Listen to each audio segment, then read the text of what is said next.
Even the best of friends don't always see eye to eye. But you two in particular, I think it's time to clear the air. TJ and Paul, as Paul's mama would say, you two have devolved into a couple of damn fighting boys. Fighting boys. Them fighting boys. Shut the fuck up. Perhaps they can learn something from the mistakes of these rock stars featured here tonight. Fighting Boys, Rockstar Edition gets deep, fat, fucking fried.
Fucking TJ talks to my fucking intro, dude. Do. His. Hello, everybody. Another TJ sode here. Blah, blah, blah, blah, blah, blah. God damn it, shut up. Dude, I'm trying to fucking read this, man. Shut the fuck up, bro. You're a piece of shit, TJ. Yeah. TJ, I think you know these two gentlemen here. I think you're good friends with them. Yeah. You know who these men are, TJ? Yep. Who are they? All I see is a Chad and a cuck, dude. Oh. Yeah. Here's, you know what this is? Shots fired already by Paul. This is Marilyn Manson and Razor Fist, dude. And Razor Fist. Yeah, that's correct. Yeah, Marilyn Manson and one of the men that Razor Fist desperately wishes that he was. Fair enough. Yeah. That's Manson and Reznor. Trent Reznor. This is Marilyn Manson versus Trent Reznor, TJ. Okay. Cool. I know you guys know that, but people at home might be like, who are these? Who the hell these old fucking weirdos? Talented gentlemen before us. All right. All right, now I'm trying to shift the image, and it's no, too many. You went too far. You went too damn far. Look at this Rudy edgelord here. You flew too close to the sun, and your wings melted. I know. I'm an Icarus. And you fell to the damn earth. You no good, no account son of a bitch. This is one of your little friends here, TJ. This is Manson back in the day when he wrote for a little magazine called The 25th Parallel. This is Brian Hugh Warner. Yeah, that's what he was known as back in the day. It's like a lifestyle magazine in Southern Florida in the early 90s. So in June of 1990, a young writer and aspiring musician interviewed up-and-coming rockers Nine Inch Nails for a South Florida magazine called The 25th Parallel. The interviewer was a young man named Brian Warner, openly fascinated by the trajectory of Nine Inch Nails' explosive industrial theatrics, as well as the uncompromising vision of Reznor. These two would go on to almost form kind of like a rock dream team. So basically, Reznor comes back 3 years later, signs Manson to his label under the band name Marilyn Manson, and under Trent's mentorship, Manson would then deliver 1994's Portrait of an American Family. And now this would just kind of be a vehicle, kind of get his name out there. There was no huge, mainstream hits off Portrait of an American Family, but 1995 Smells Like Children had the fucking hit song. I'm sure you guys know it, TJ. I'm sure you know the song. This isn't Smells Like Children. This is Antichrist Superstar. It's not, but whatever. That's Sweet. It was the Sweet Dreams cover was on there. Sweet Dreams. Strangely enough, the what's that, Paul? Lunchbox on Smells Like Children too? Or? No, Lunchbox is on Portrait of American Family. But Sweet Dreams is on there. Actually, the studio did not want, or sorry, the record label did not want Sweet Dreams to be the single off of Smells Like Children. They wanted it to be his cover of I Put a Spell on You. Which I don't the studio made the record label. Yeah, I don't think that would have worked as well. No. So Manson actually had to fight tooth and nail to get Sweet Dreams to be the single because they were convinced that the hit was going to be I Put a Spell on You for some reason. Dude, the first time I actually heard Sweet Dreams, I was actually going to like some football camp or whatever bullshit back when I was a kid. And I was at like a sports shop and the song was even playing there. I was like, what is this song? Because it sounded so weird. That was back, I think that's the first time I heard Manson. It was like 1995 or 6. That song is weird. I must have dumb little kid. I'm like, this song's weird. It's a weird freaking song. Hey, dude, but it's a fact, TJ, between me and you know this for all time. I got into Manson before you. Yep. You can love him. You can fucking live in my shadow on that one. All right. Fair enough. So then, of course, Reznor helmed 1996. He was very instrumental in producing Manson's breakout Antichrist Superstar, multi-platinum selling fucking record, and launch Manson into mainstream fame. Yeah. But the tension between the two actually kind of started pretty early on in their relationship. Reznor, so this is where the feud begins, indicates tension between the pair began during Nine Inch Nails' The Downward Spiral tour in 1994. During the Spiral tour, we propped them up to get our audience turned on to them. And at the time, a lot of people in my circle were pretty far down the road as alcoholics. Not Manson. This is according to Reznor. His drive for success and self-preservation was so high, he pretended to be fucked up a lot when he wasn't. Damn. That's crazy. So he's been like, what's that? TJ thinks Manson's this big old booze and drug hound, but he's just acting like one. Well, if you listen to what Trent says, I mean, I don't know if I want to cut Scotty off on this shit, but Trent has actually stated a few times, like, Manson's just a fucking druggie now. He used to be the guy that fucking only, that pretended to do drugs to fit in or whatever, but now he's totally a fucking druggie. So I guess you could say, I mean, you can fucking pretty much spin it negatively no matter which way you go. You can either say you mean after the grapes got sour, the narrative changed? That's never happened in human history. Yeah, never. Yeah, I mean, you can pretty much put a negative spin on it either way. You could be like, oh, well, he's just a poser, or you could be like, well, he's just a druggie. I mean, you can pretty much either way it goes. You can say something. Then TJ in 1997, Manson was tapped to produce the soundtrack to the film The Lost Highway. Yep.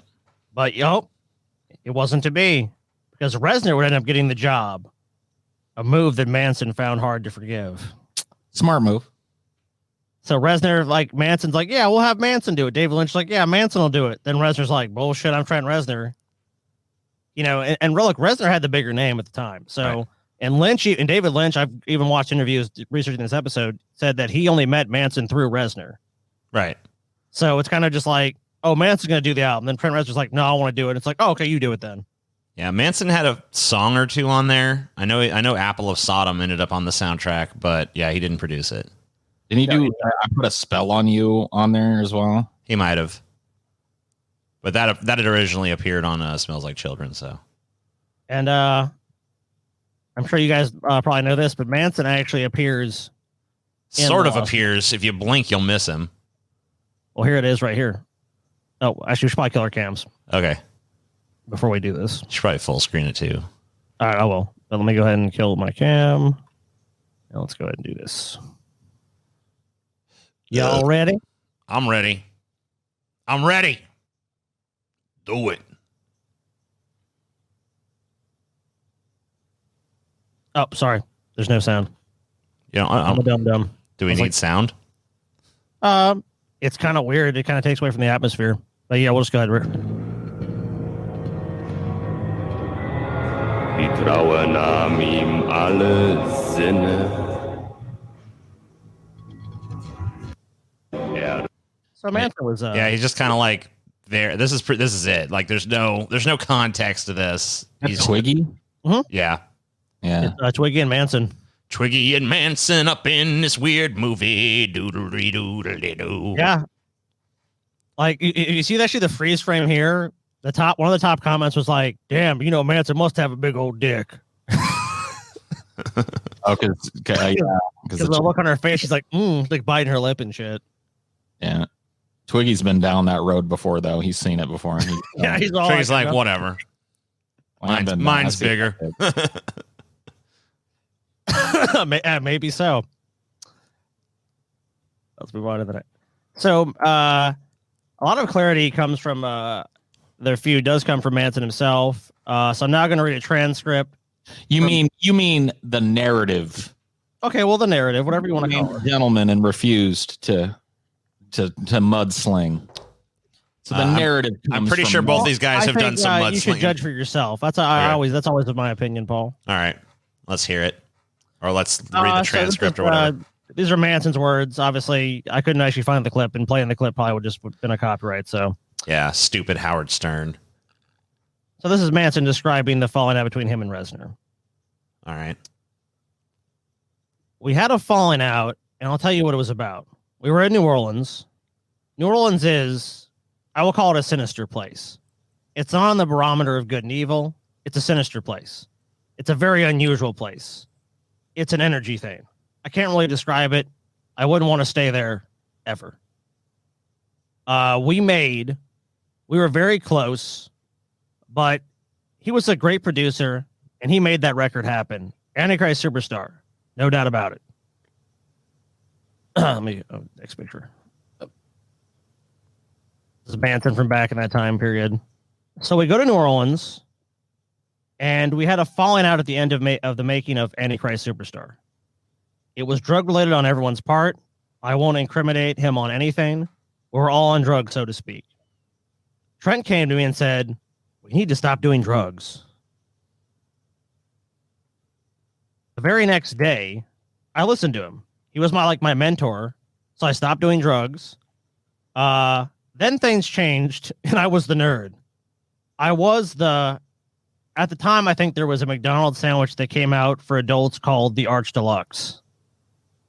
Oh, I guess I didn't pull it. Yeah, where's the Arch Deluxe, Scotty? Sorry. I want to see the picture of the Arch Deluxe. God damn it! Just imagine it in your head, TJ. All right. Just do that. Use your imagination. And that's what that's what it was called. I never ate it, but that was my nickname. Trent and Twiggy called me Arch Deluxe. So for some reason, they went around calling him Arch Deluxe all the time. All right. So basically what I'm hearing is that, like, once the drugs stopped happening, he basically became like, you're the nerd, and it's like high school again, and you're not the cool kid. We're the cool kids. Yes. And Manson's like, fuck this. Well, it goes a little bit deeper than that, but All right, that was part of the issue. All right. Well, let's hear the rest then. I hated it because they said, don't do drugs, so I stopped. That's simple. I was made fun of for doing it, but I had to finish the record. I was that determined. I knew the record was that important. As important as the record I had just made, which we'll get to. He was made fun of? Oh, gee whiz.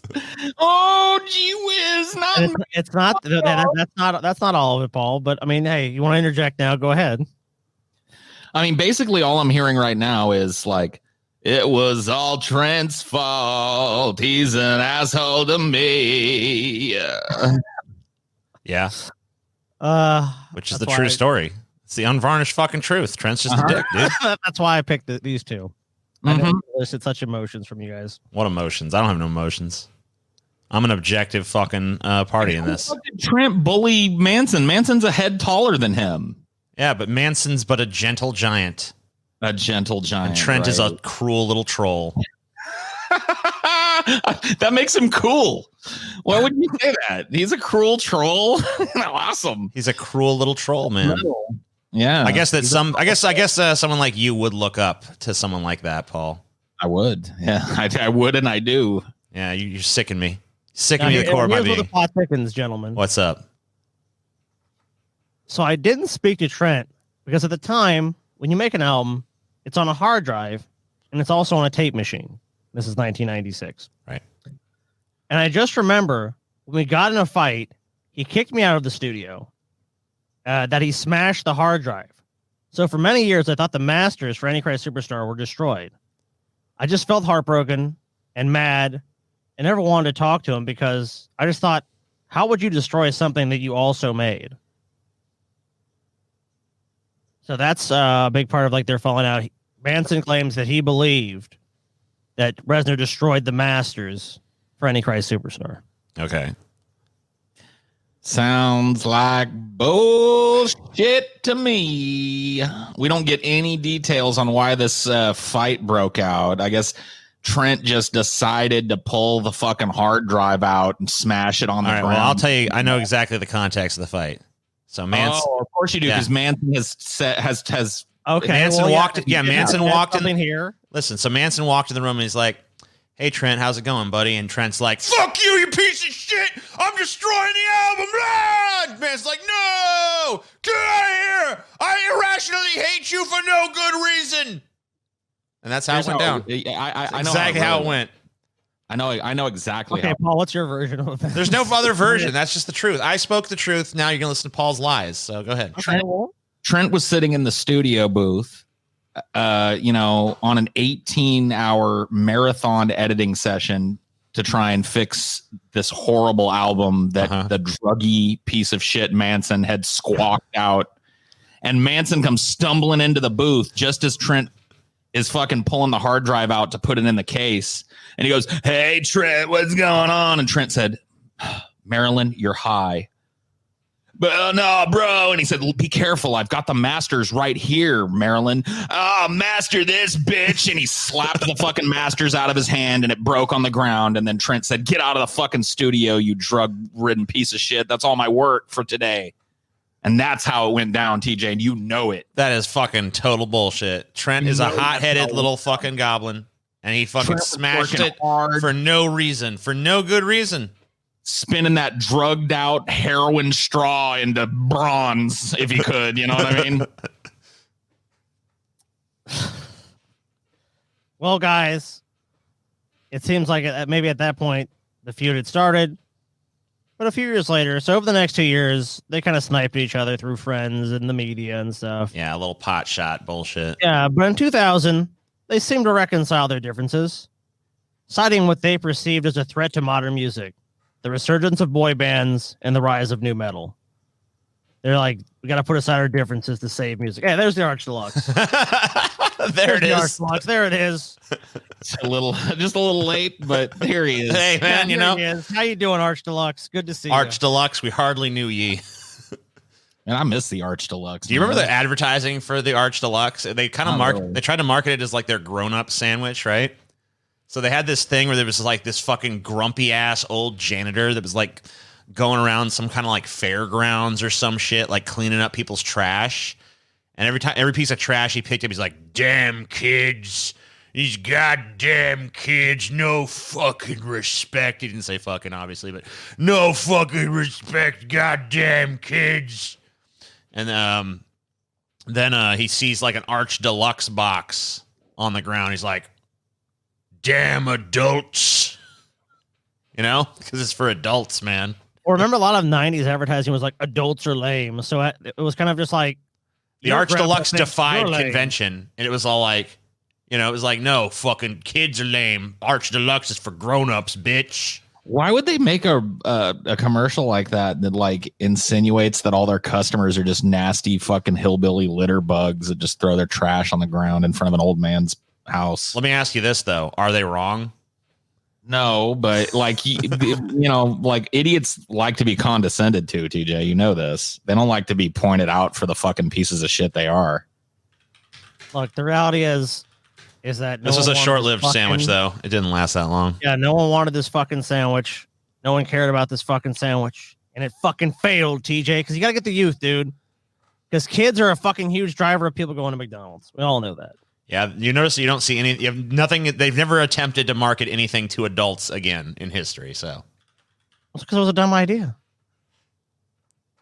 You guys know this video? Yeah, this is Starfuckers Incorporated, or I think Yep. I think the YouTube, or no, I'm sorry, the MTV Star version was Suckers. Star Suckers Incorporated, but whatever. Fuck that. Yeah, We're not gonna call it Star Suckers. this is I think Trent actually wrote this song against Manson, but then they had a brief period of reconciliation, and then Manson appeared in the video with Trent, and yeah, There's several versions because it's a bunch of people that were close Right, to them. obviously. I'm telling half versions in interviews. But here's what we know for a fact. okay, So the first sign of reconciliation between the two was Manson's presence and co-directing credit for Nine Inch Nails' Starfuckers Incorporated music video. So the way Manson tells it is this. He wants to get back in touch with Reznor. They these two want to make amends. So they're like, hey, like they even did an interview like around that time period, like, we got to fucking defend rock music. This new shit that's coming out, these boy bands suck. All this shit sucks. Mhm. Like we hate the celebrity culture that's rising around us. We need to fucking make some music. And Manson actually claims that he came up with most of the idea for the video of course he does. and contacted Reznor. Was like, hey, let's make this fucking thing happen. Starfuckers Incorporated was basically my brainchild. I will say this. In that video still, if you go watch it, he throws mechanical animals in a toilet and he smashes a bunch of things of Manson. Yeah, well, I mean, the song is an anti-Manson song. Manson somehow convinced, like, someone wrote a song about how big of a piece of shit he is, and he somehow sweet-talked his way into the music song. video for the song. So It is brilliant. credit where I credit will is give due you on that. that It is one, but, brilliant. Yeah, like, I wrote a song about you suck. and You're everything a sucks piece wrong of with the world. shit. Manson is a stupid fucking piece of shit. and Manson's like, I'll be in it. Video. Let me in the video. I mean, dude, if I was a rock star and some other rock star was writing a song like that about me, I'd call him up too. I'd be like, dude, let me be in your video. You can make me look like a buffoon and everything. Like, I'll pop right in be there. shirtless with hearts painted on my nipples or whatever. You can show my little wee wee, whatever you want, dude. Like, let's do Anything. it. Anything. Let's do it. Let's make it But, happen. Paul, you're Wow. gonna like this, and you're gonna like this a lot, I think. So we have one more thing to get to here. So they even, here's the performance, Yeah, I remember this. and we're just gonna skip to the Manson part. So it's right around about here. I remember people were so hype around this. They're like, "Oh wow, they're back, they're friends again," or whatever. And then like a year or two later, they were enemies again. Of course. All right, I'm gonna go ahead and kill my cam. Oh shit! You can go ahead and kill yours, please. Cam killers. Cam Killers Incorporated. This is a big deal. Like everyone that loved Nine Inch Nails and Manson was like, "Oh my god!" when this happened. Wow, they're back. They're friends again. They're I'll friends. play a quick look. We're not going to play too much, but we'll play like a little snippet here.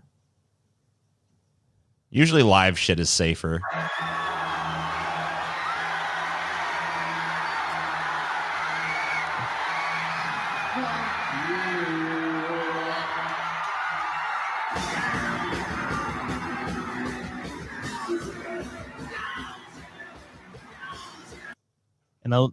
And you can see, I mean, like, especially at the end here, there's a part where, like, yeah, here it is. Make They're it real friends. They're friends again.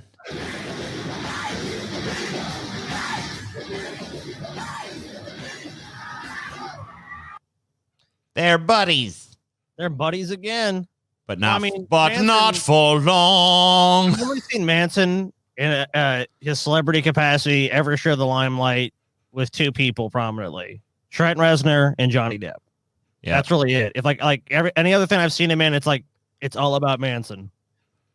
And it's not. I mean, that's much. That's not going to be shocking. He's an egotist. He's a narcissist, of course. So far, this is the story of a very forgiving man, Trent Reznor, who allowed this clearly talented drug addict back into his life several times and was burned every single time he did it. That seems to be the narrative shaping up here. I don't think so. I think the narrative shaping up here is a cruel and fucking heartless mentor that just fucking repeatedly shuns his fucking superior protege because he can't handle that he's been eclipsed by his fucking Do you pupil. feel that Reznor was threatened by Manson? Oh yeah, I think Reznor liked it when he was like the god emperor pulling the strings and shit. But then when Manson's star started to outshine his own, all of a sudden there's all these problems, you know? You just can't handle it, huh? Shit started early. This is before Manson had blown up. They had already had their first fight.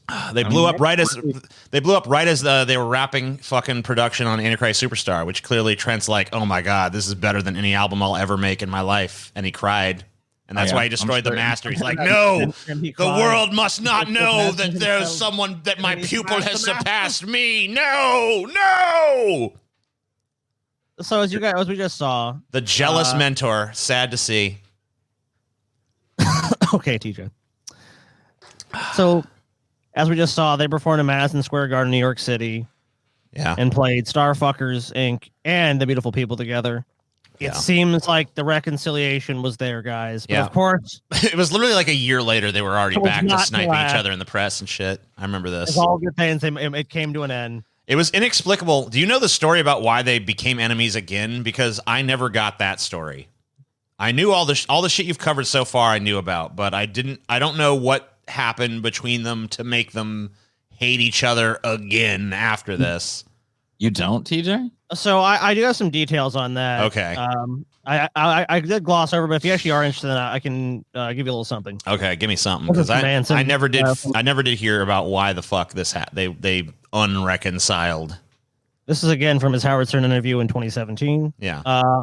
But I later found out after doing the Starfuckers video, which I thought we'd made amends, but then it was just awkward because I just had a pent-up resentment because I thought that he had ruined my career, like the history of my career, like burning the Dead Sea Scrolls or something.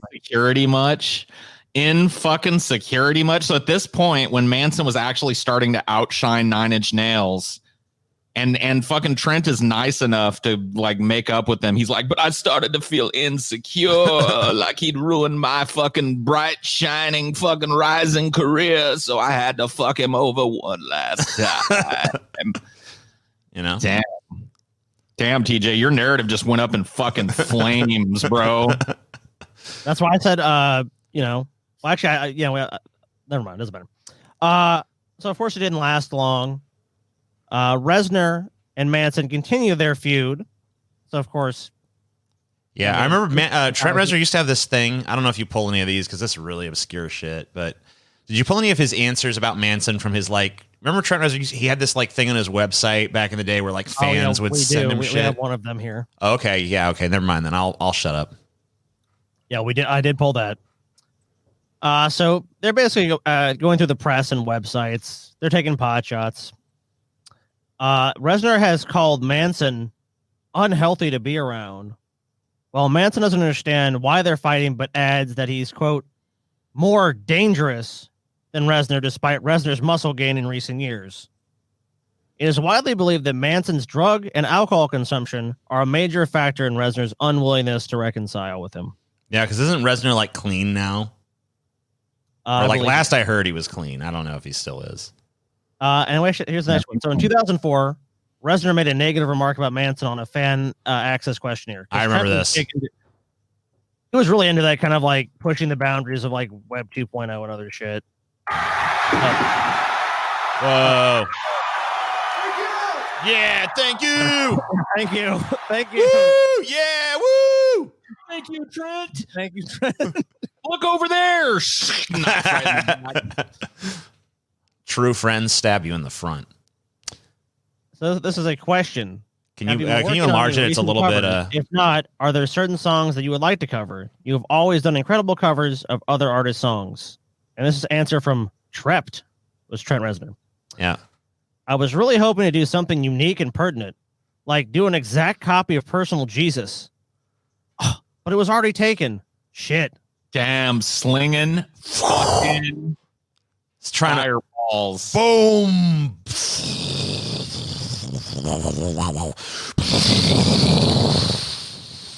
Unique and pertinent that song was too. That cover of Own Personal Jesus definitely. Yeah, own is the original. Jesus. Definitely way better than the original. Just kidding, it isn't. Depeche Mode's original Personal Jesus, in case anyone's wondering. Yep. But that song's been covered to death. I mean, it's not like Manson came along and is like, I will do the one cover of this.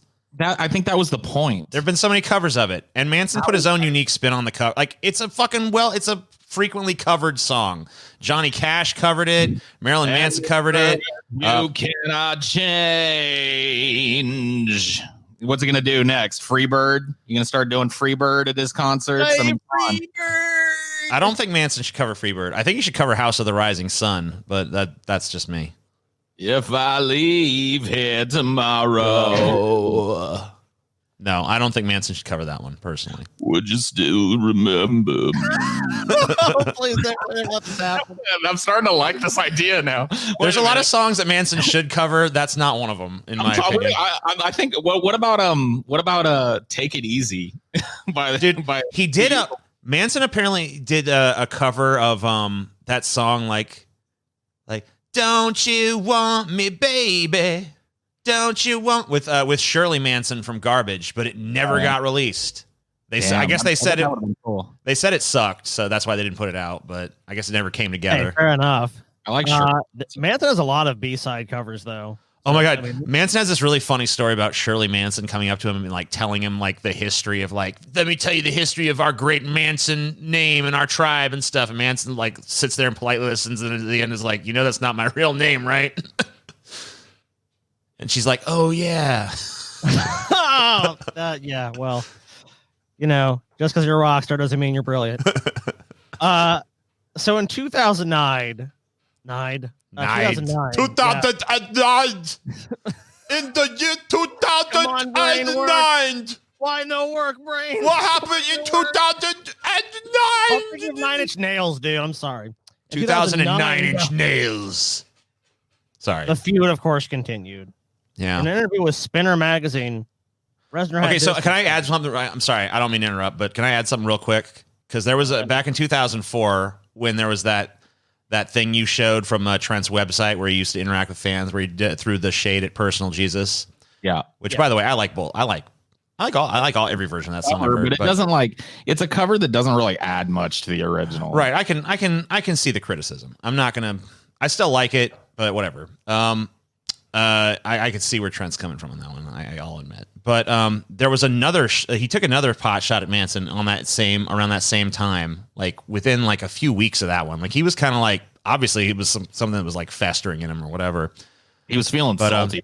Yeah, he did, like they asked him like, yeah, who's the best people you've seen live and shit, and he fucking had all these bands. He's like, yeah, these are all the greatest bands I saw live, and then like Manson was on the list. But he made sure in parentheses to be like, to let you know. I forget exactly what he said in the parentheses, but it was like, no longer or something, or like, he used to be good, but now, I'm just, at one time or whatever the fuck. He like had some like caveat for Manson. He's like, he used to be good, but like all kayfabe aside, at this point, Manson's career was better than Trent's. So Trent was probably sitting at home feeling a little salty walty, you know what I mean? 2004, Manson had just put out in Golden Age of Grotesque, which is not my favorite of his albums, but it did well financially.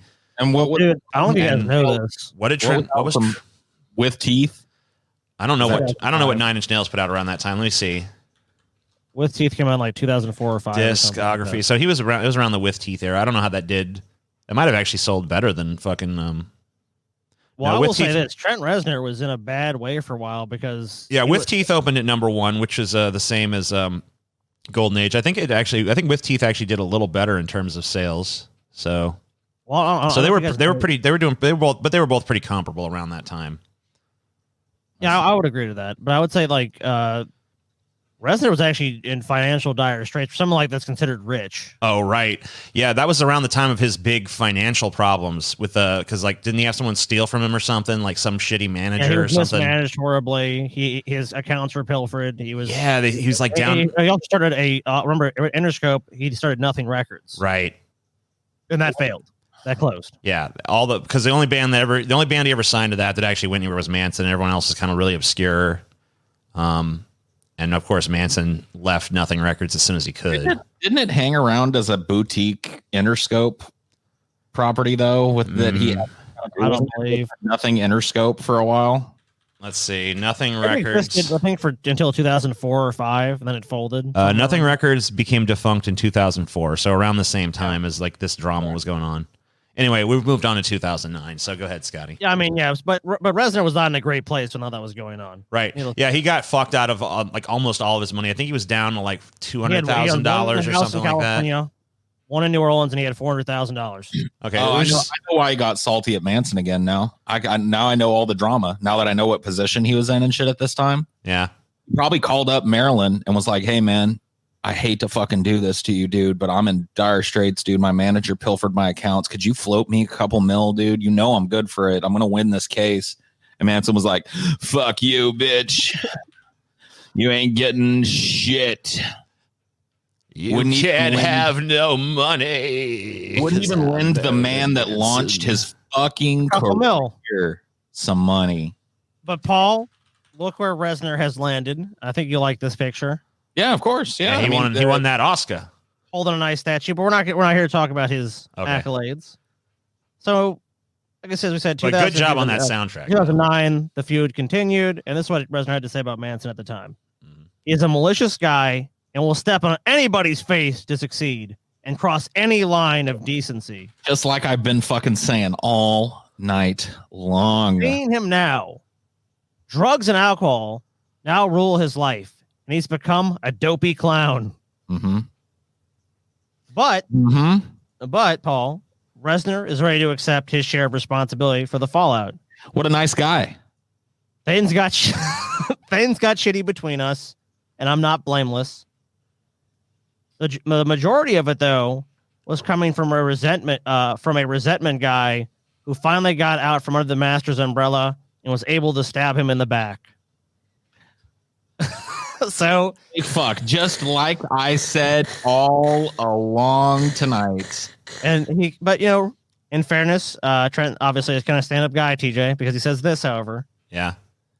He used to be the smartest guy in the room. He mourned. And as a fan of his talents, I hope he gets his shit together. And the reason I should pick this picture was because he also said in that interview that grown-ups wear suits. So there you go. Trent's wearing a suit. Actually, he's wearing a tuxedo. Trent is a grown-up now. He's a grown-up. That's why his music is unlistenable now. Yeah, except for his movie soundtrack. Yeah, I mean, hey, he did a good. He's a good job at scoring shit. But, there really hasn't been a good 9 Inch Nails record since With Teeth, and With Teeth is arguable in my mind. And in fairness too to Trent with that quote, 2009 was around a pretty bad time for Manson. Yeah. That was pretty much like the low point in his career. He was at his fattest. He was at his least giving a shit. He was at his most drugged out. So, 2000 That's rock and roll, baby. Yeah, 2000. I mean, I agree with that sentiment, and I do think you're right. But 2009 was not the best time. That was around the time of Eat Me, Drink Me, and shit. So, Yeah, not Manson's best record.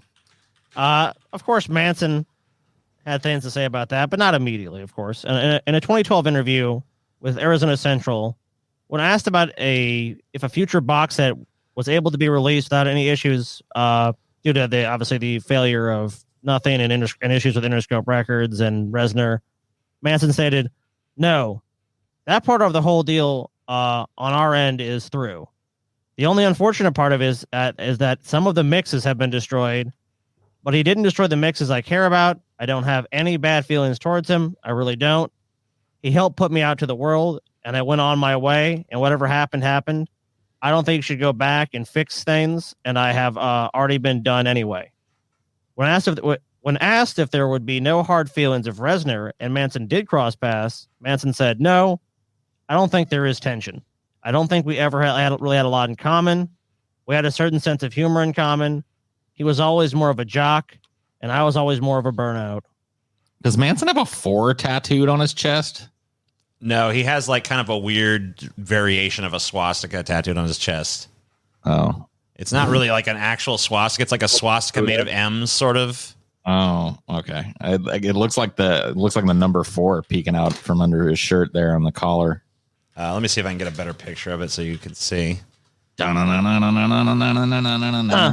he has a picture of this symbol on his chest here. I'll send it to. I'll just fucking share it for a second. It's clearly you can. I'll move it to the full screen. It's clearly like swastika inspired. You can't really deny that. Sure, but I guess it's not technically a swastika. You know what, guys? It seems as of 2017, the fence had been mended. Okay, So we'll go back there. Mend that fence.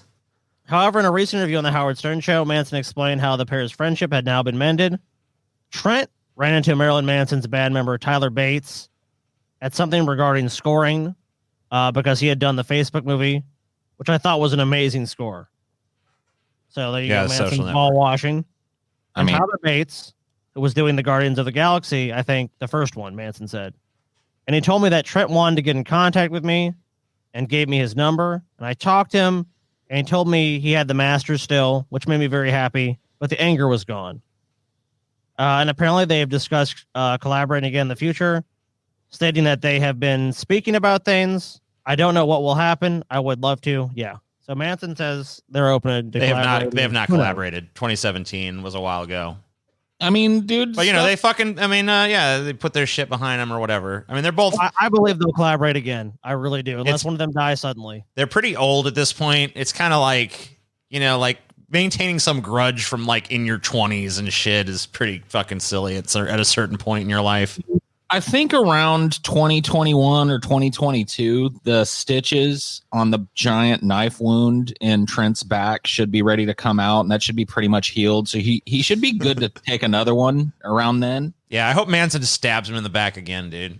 and learn the lesson that anybody that comes near Manson gets fucking thrown under the bus eventually. You know what I mean? Again, he's been run over the Manson tour bus. I'll stab you in the back. So, Trent, you're such a sucker. I stab you in the back again. You know what really it is? And I'll tell you what I think. Knowing how these guys operate, they're both kind of like who's in their band. They're kind of like snakes in the grass. Like if they usually have one person they love, like, oh, this is a great person. This is my collaborator. I love them. They're great. And everyone else in the band is pretty much expendable. Because it was funny because actually when Twiggy went and joined Nine Inch Nails, it's kind of a source of tension between him and Manson for so many years. When he went and joined, he found out he was out of Nine Inch Nails by a press release. Yeah. Sweet. Like Reznor didn't even call him up like, you're out of the band, dude. Fuck off. Drive away or pull up his car like, you're out, bro. Drive off. Oh, fuck Twiggy though. Yeah. Twiggy's shit. He didn't bring anything to the band. Yeah, I agree with you there, but still, he could have made a phone call. Yeah, you could replace Twiggy with any number of other fucking people. Twiggy's been in every fucking band, dude. He's been in Manson. He was in A Perfect Circle, and he was in Nine Inch Nails. Yeah, and so I guess he must have something going on for him, but yeah, I don't know. Luck. With the days of old return. But he got Me Too'd, so he's pretty much. I don't know. Oh, true, that's right. Twiggy was Me Too. Yeah, Twiggy got Me Too'd. Oh no. Oh, Paul's like, oh damn! A loss to rock. I never knew Paul had a thing against Twiggy. I was never. I don't really. I mean, he was a competent guy, but I mean, you could have. It wasn't like he was the driving force behind Manson's music. You know? Yeah, I mean, if you want to see how Twiggy does on his own without being in some giant big and his band, brief, go listen to the band Goon Moon because that was his band that he kind of like did on the side, and it's kind of not great.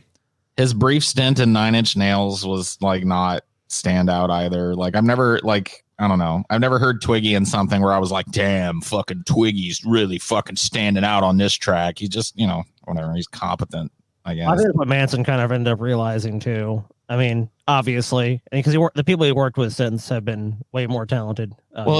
Just like if you're a guy like Twiggy and you're just competent enough to play in the band and do the songs and shit, you can't really give people shit. From what I understand, Twiggy's like impossible to fucking work with, drug addict, piece of shit.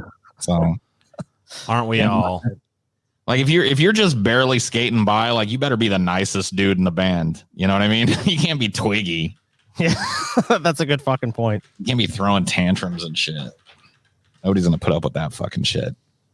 Well, here's another couple of fighting boys. You know who this is? Liam and Noel Gallagher from Yep. Yeah, these two, they're twin brothers, and they hate each other basically. Are they They twins? have a pretty legendary feud.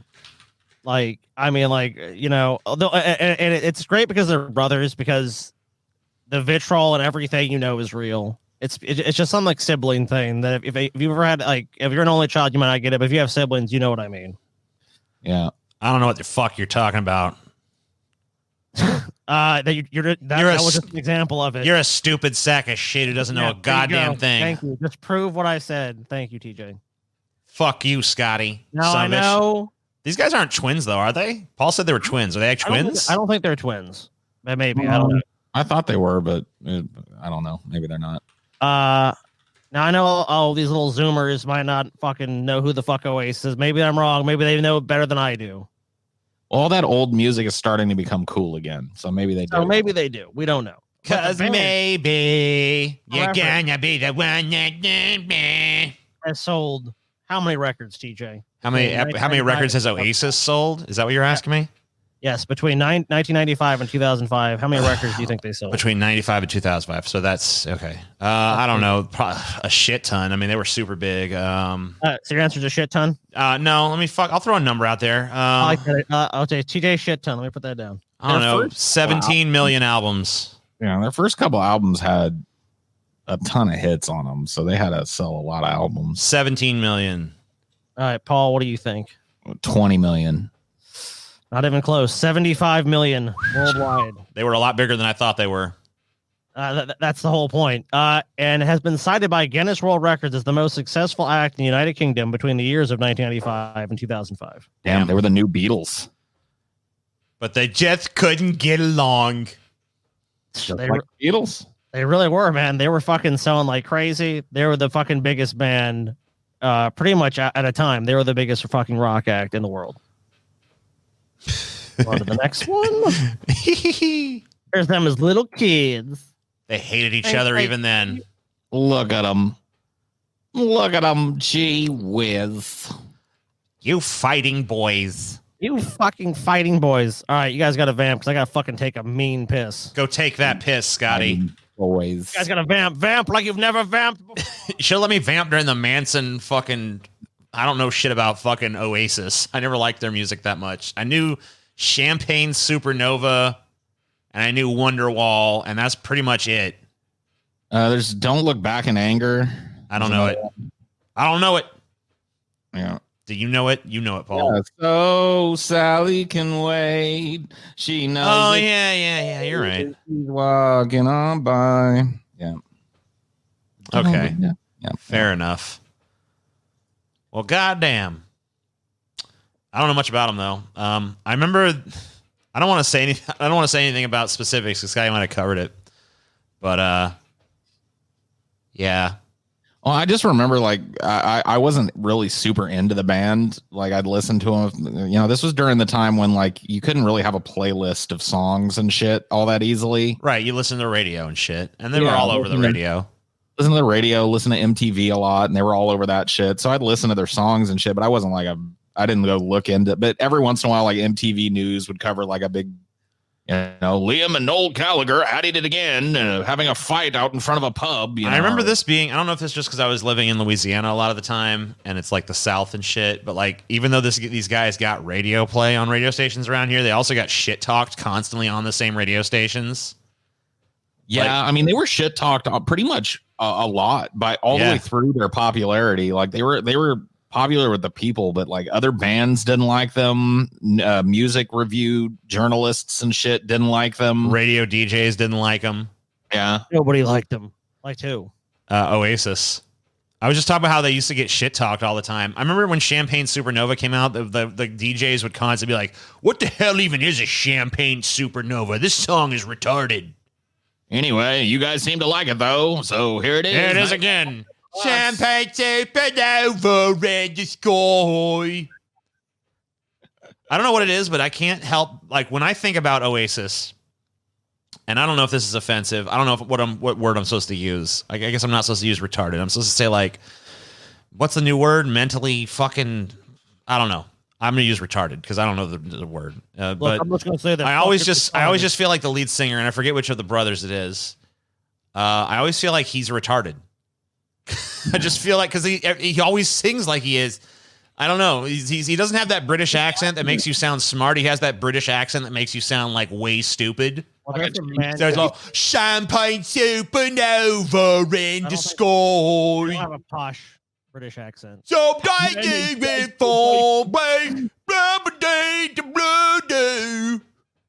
don't know. I can't deal with it, man. Oasis sucks, and everyone who liked them is fucking dumb. I don't know what to say. Special people change. How many lives are living strange? Where were you while we were getting high? Probably listening to better music. Yeah, serious.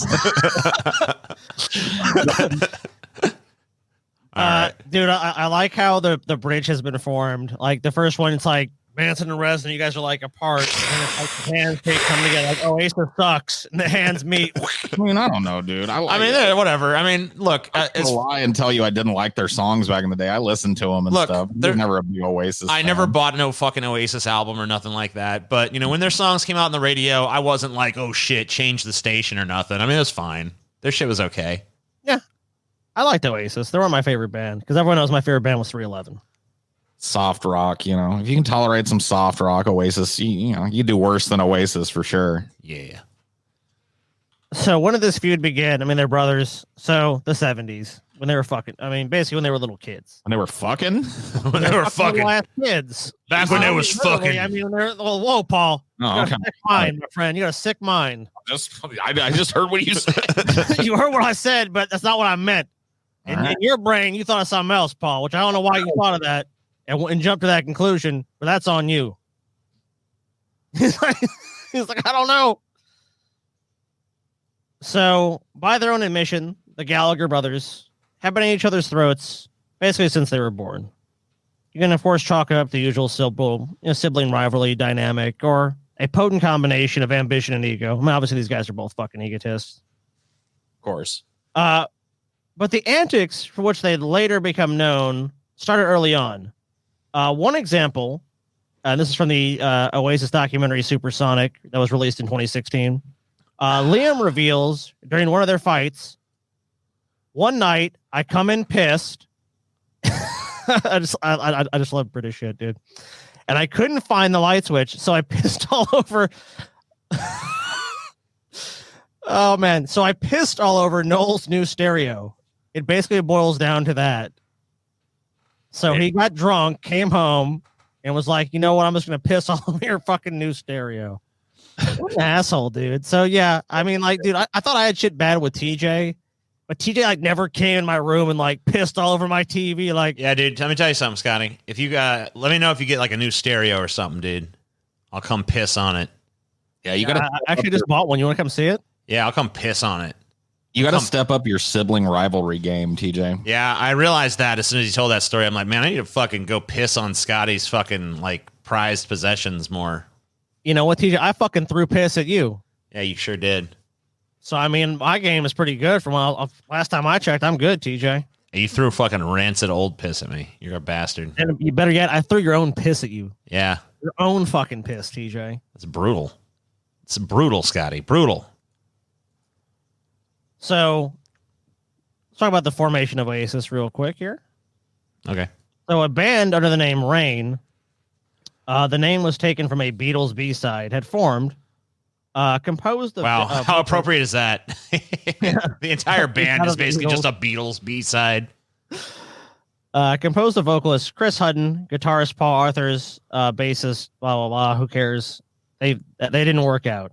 Hutton was not a great fit for the band, so they started to look for a replacement. Paul McGuagan, I don't know, I'm fucking his name up, invited his friend Liam Gallagher to audition for vocalist, and he was accepted into the band.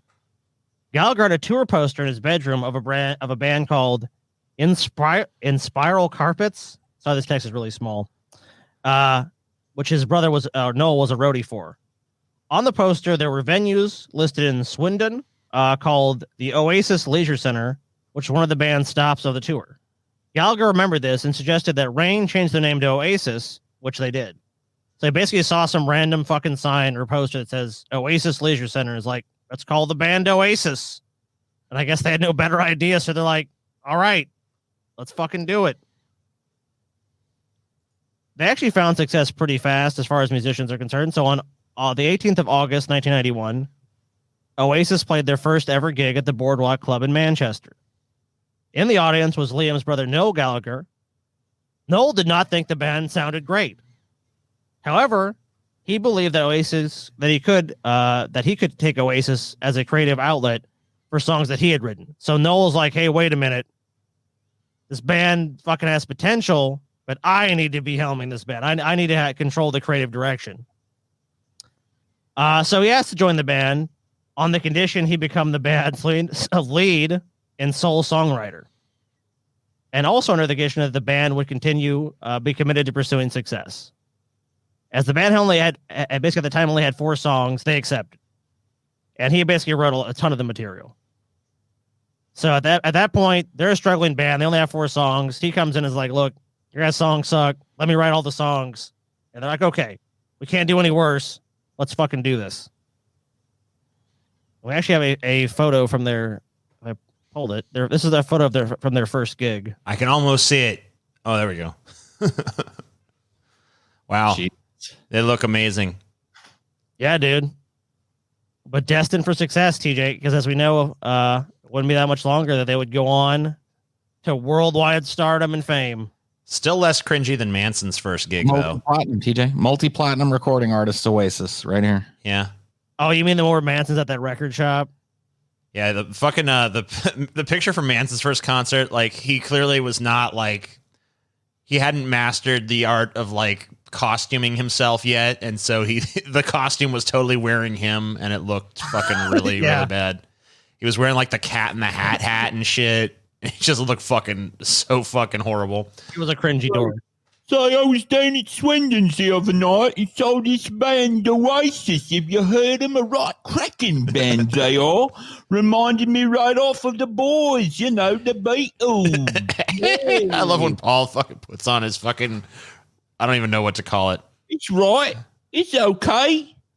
They're pretty good. I had a point. Had a laugh. Sounds great. Let's go check them out. Oasis, dude. So only a few years after this. So let's skip ahead to 1994. All right. Of course, already Trouble in Paradise. So this happened on September 29th, 1994. Noel quits the band.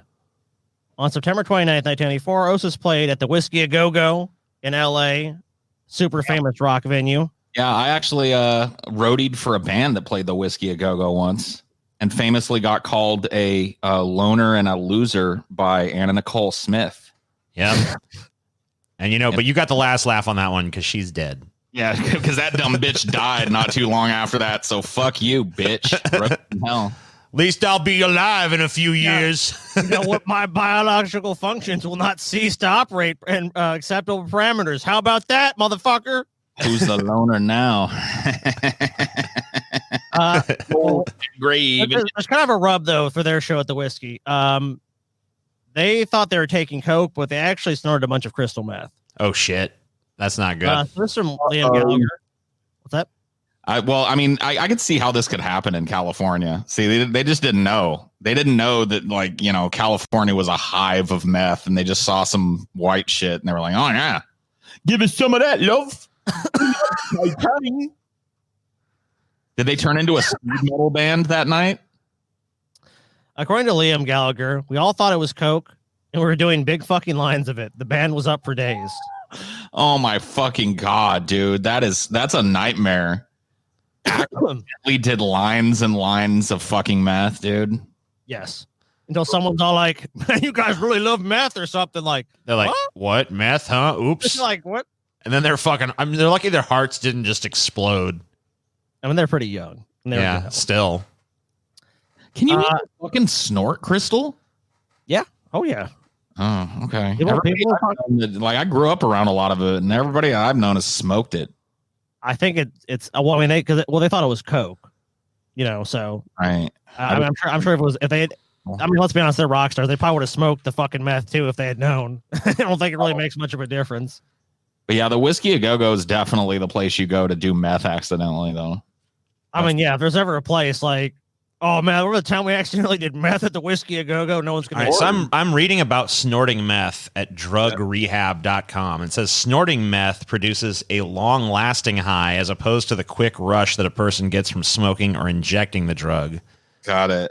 Which makes me wonder why smoking and injecting is so much more popular.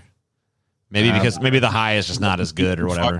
Because you can like use it to power through something, and then it doesn't keep you fucked up for 3 days like Oasis was. Within 3 to 5 minutes of snorting the drug, it produces an energetic euphoria that can last from 6 to 12 hours. While smoking or injecting meth, blah blah blah blah blah. Anyway, that's the skinny on snorting meth. Well, there you go. Great. You learned something new. Yeah. And this is where a lot of people really say the cracks start to form in the band. To start, Liam changes the words of "Live Forever" to his noise brother, which is just really immature shit. Maybe I don't really want to know why you pick your nose. So it's just like some petty fucking kindergarten shit. According to the Supersonic film, the band was drunk, and Liam started to fling insults. So keep in mind now, they're also drunk and high on crystal meth. Of course. Start to fling insults at the band and chucked a tambourine at his brother. Disgusted, Noel stormed off and disappeared for a couple days. He eventually returned and actually turned the incident into a song called Talk Tonight. And this is just basically the beginning of a just long, nasty public fucking feud. Today was gonna be the day, but No's a fucking piece of shit. Oh, at the Whiskey. Live at the Whiskey A Go-Go. Who did we see there? We saw someone at the Whiskey. Cold, Smile Empty Soul, and Flyleaf. Oh. All right. Not the greatest show, unfortunately. Well, goddamn, I need to go fucking see a real show at the Whiskey when they reopen. Cold, man. Oof. Send in the clowns. Scotty used to be all right. So Scotty used to listen to Cold. I don't know why. That's for him to explain, but Scotty used to listen to Cold, and I always like, Scotty, this band sucks so bad. He's like, dude, fucking is deep, or whatever the fuck his excuse was. And he 13 too. He dragged me to a fucking Cold concert and shit. And the entire time, like the band was only playing like their new shit, I guess, but there was like a bunch of like people that were there. I wouldn't say a bunch, but there was like a few dudes that were there.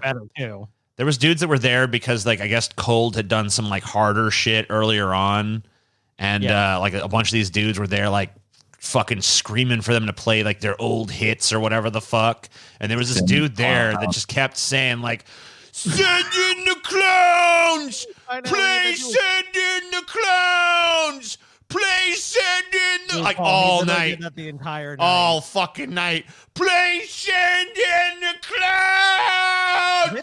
Please send in the clowns! Play some old shit! Play some old shit! Please send in..." Yeah, like the dude, I forget what the guy's name is. The lead singer was like, "We're not doing it." Scooter?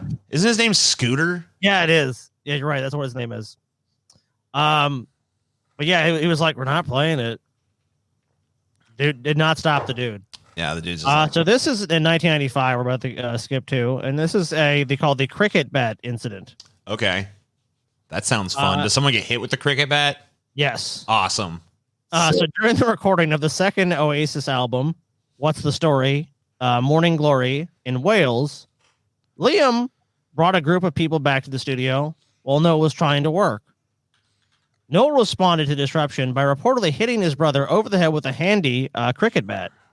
The bat was rescued and was actually later auctioned by a writer who was actually I think wrote some stuff about Oasis, but I actually have a audio thing of them talking about, let's see, we need to go 137. This whole incident. I guess we should kill our cams. It's just audio. Okay. I thought we were a rock and roll band, you know what I mean? I thought anything goes in Oasis, you know what I mean? Obviously, other people had. And this is Liam Gallagher talking about bringing the people back. Fuck the rules, man. Somebody let a fire extinguisher off in the farmhouse. Shit got damaged. Now, why I had a fight with Liam that night? This is Noel Gallagher. I can't fucking tell you. I think maybe one of my guitars got damaged, and I blamed him for bringing them back. I think it just exploded into a big fucking bunch of chaos like you'd never seen, man. As I recall, Liam was going pretty fucking mad. I ended up having a proper fight with Liam. Like, I mean, it might have been the biggest fight we ever had. I don't just mean like a verbal fight. It was a proper fucking Western vibe. I remember like fucking smashing his head in with a cricket bat.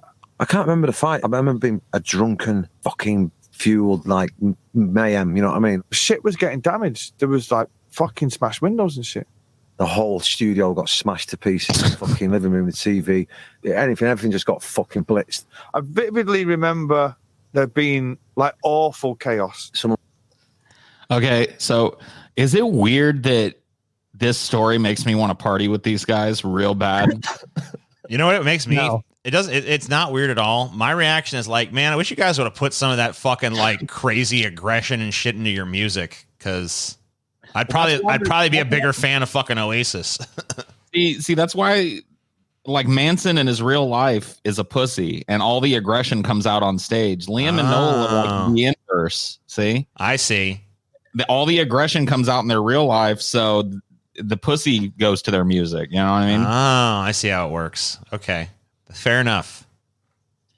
That's how the balance operates. With one of those, And this is the bat.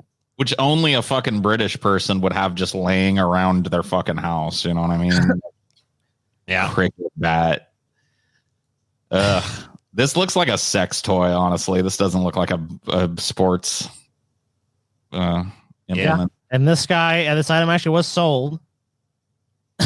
Somebody bought the cricket bat that Noel beat Liam over the head with. Yes. Someone actually bought this. How much they buy it for? I couldn't find out. Damn. I mean, a lot of times shit like that, if it's done at like private auction or whatever, you don't get to know. But I bet he paid a pretty penny for that shit. Oh, I'm sure. I mean, it was probably at least a few $1,000s. Maybe $100,000 or something. Maybe Oh man, I don't know about that. I don't know, dude. Oh, I was like, I don't know, man. Maybe. I mean, there's only one cricket bat in the world that's almost killed Liam Gallagher from Oasis. You know what I mean? That is true. So this is another incident the two had. So prior to performing this infamous show, Oasis rehearsed for 2 weeks, and this is basically an MTV Unplugged show, which was a big deal back then. Right. And Liam is said to have shown up 3 times wearing dirty clothes. In fact, they claim that it was the same clothes each day. He would walk off the set after a couple of songs, complaining that he couldn't sing because his throat was sore. He's like, I got a sore throat. I can't do it. After the 3rd day, Liam never returned to practice. Noel was unable to find his brother, but heard rumors he was out drinking and had been for several days. On the day of the high-profile Unplugged MTV Unplugged show at the Royal Festival Hall in London, Liam showed up shit-faced, tried to sing a couple of songs, but was fucking wasted and quit. And we'll show you the rest of it here. Okay.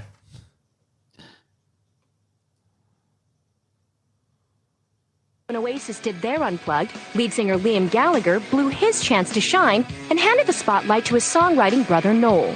Even before we got to the day of the show, there was a concern that what's going on with Liam? Liam was in the paper a lot leading up to the Oasis Unplugged. He was portrayed as, a bad boy. I think we'd rehearsed for 2 weeks before, and then Liam, I remember, turned up once or twice. I distinctly remember he came in a natty little green shirt, green shorts, green shoes. It was really thought out.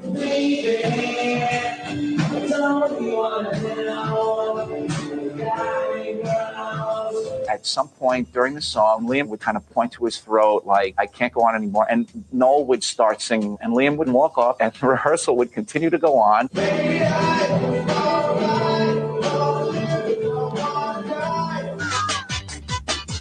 Next day, we go back. He shows up a little later, sings a little less. 3rd day rehearsal, shows up. He's wearing the same clothes. He hasn't shaved. Sings 3 songs, leaves. So we've been told he didn't want to rehearse too much because he wanted. He's trying to save his voice, man. Yeah, trying to save that voice. Trying to save that angelic, beautiful voice. 'Cause maybe gonna be full and save me. 'Cause after all, people love you him. can lick my balls. Well, the thing is that Liam Gallagher is one of those guys that, like, He's like, I'm a fucking rock star. I'm just gonna like live this rock star lifestyle to the fullest extent that I can. And everyone else in the band's like, we're a serious rock band. And he's like, I just don't give a shit because like I think this is what a rock star should do. Not give a shit. Yeah, basically, yes. Cool. Good for him. That's pretty evident. I mean, like he's in a huge rock band. And it's like we have this big thing coming up, and he's just off drinking. Like, fuck this. I don't care. I'll show up and do it. I don't give a rat's ass about this fucking garbage. And then we have another incident that occurs. It's called the Barcelona incident. All right. Now in the year 2000. So we skipped forward a little bit. 96. I mean, they had their problems, but hey, 4 years later in 2000. So this is May 21st, 2000. A show in Spain was canceled after drummer Alan White injured his arm, leaving the rest of the band to start drinking. As the night wore on, an argument ensued in which Liam apparently questioned the legitimacy of Noel's daughter, Aeneas. Noel leaped onto his brother, hit him repeatedly, and split his lip open in the process. Noel then left the tour, but ultimately returned to the band yet again. I've never forgiven him because he's never apologized. Noel said 5 years after the incident. I guess Liam eventually apologized for it. You know that Shaw said he fucking 8 years ago. I'm fucking sorry, all right? You know what? Your daughter's probably not even yours, she isn't. Probably the mailman's daughter, she is. Or the water guy, the pool boy probably fucked your wife instead of you stupid fucking piece of shit. You fucking wanker. You fucking wank-stained piece of shit with an illegitimate bastard daughter. Fuck off. And if you guys think we're even like approaching the zenith of of their bad blood, I don't remember any particulars, but I just know that this went on and on and on back in the day. Every fucking week, it was another like Liam and Noel Gallagher fucking a cow together, apparently, and and like they were just crazy. They were always fighting, always punching each other, always doing weird shit. Oh, I know, dude. It's just so now we go to 2002. All right. Wrecked, dude. This is October 1st, 2002. The band's Heathen Chemistry tour was marred by problems with Liam's voice. A show in Spain was postponed, and a show in Florida the following month saw the singer leave the stage after only playing 4 songs, or singing 4 songs. Excuse me. At a show at the Fukuoka Kasoi Center in Japan on October 1st, Liam lasted just 6 songs and walked off the stage. Noel would later describe the incident as a diva fit, saying Liam threw his tambourine to the ground like a woman before bouncing. Like a damn woman. Oh, man, dude, the vitriol. I love it. Tambourine with these guys, man. I know. Like, it's like every time like if a tambourine gets thrown, it's just on. We're still in 2002. So December 2nd, 2002, Liam and 2 other band members got into a fight with 5 Italians in a nightclub at Munich's top hotel, the Bay Sharks. Sure, I'm not even going to pronounce it. So some big hotel in Munich. Noel was not involved. Officers arrived at the scene after being alerted by the nightclub manager, by which time the fight had moved out into the hotel's lobby. When Liam was detained, he attacked the police officer, kicked him in the ribs with full force. Liam lost several teeth during the fight and was badly bruised. How many special people change? How many lives are living strange? Say there, Sonny. Crime and niddling nutsy. Noel's reaction to this event was, all I'm bothered about is that he can still sing. How many special people change? How many times have this? Liam don't need teeth to sing. He just, all I care is he shows up to the rehearsals, you know. Well, the major criticism people lob towards Noel is that he's just kind of an insincere prick, and it's just all about money, and like he doesn't care about his brother in any sense. Besides, okay, we need to keep making money with this band, right? And you're a train wreck and you need help, but I don't care as long as as long as you get out and can be the monkey on the stage, and I make my money, I'm fine. My guys, weird way to victim blame when somebody's got like a fucking raging alcoholic brother. It's like he probably keeps trying to put him back in the band to help him. Like he's hoping it'll clean him back up and give him something to do. Nope, though. So on June 12th, 2005, the feud yet again still continues. These fighting boys. These fucking fighting boys. Noel admits to using mind games on Liam during an interview.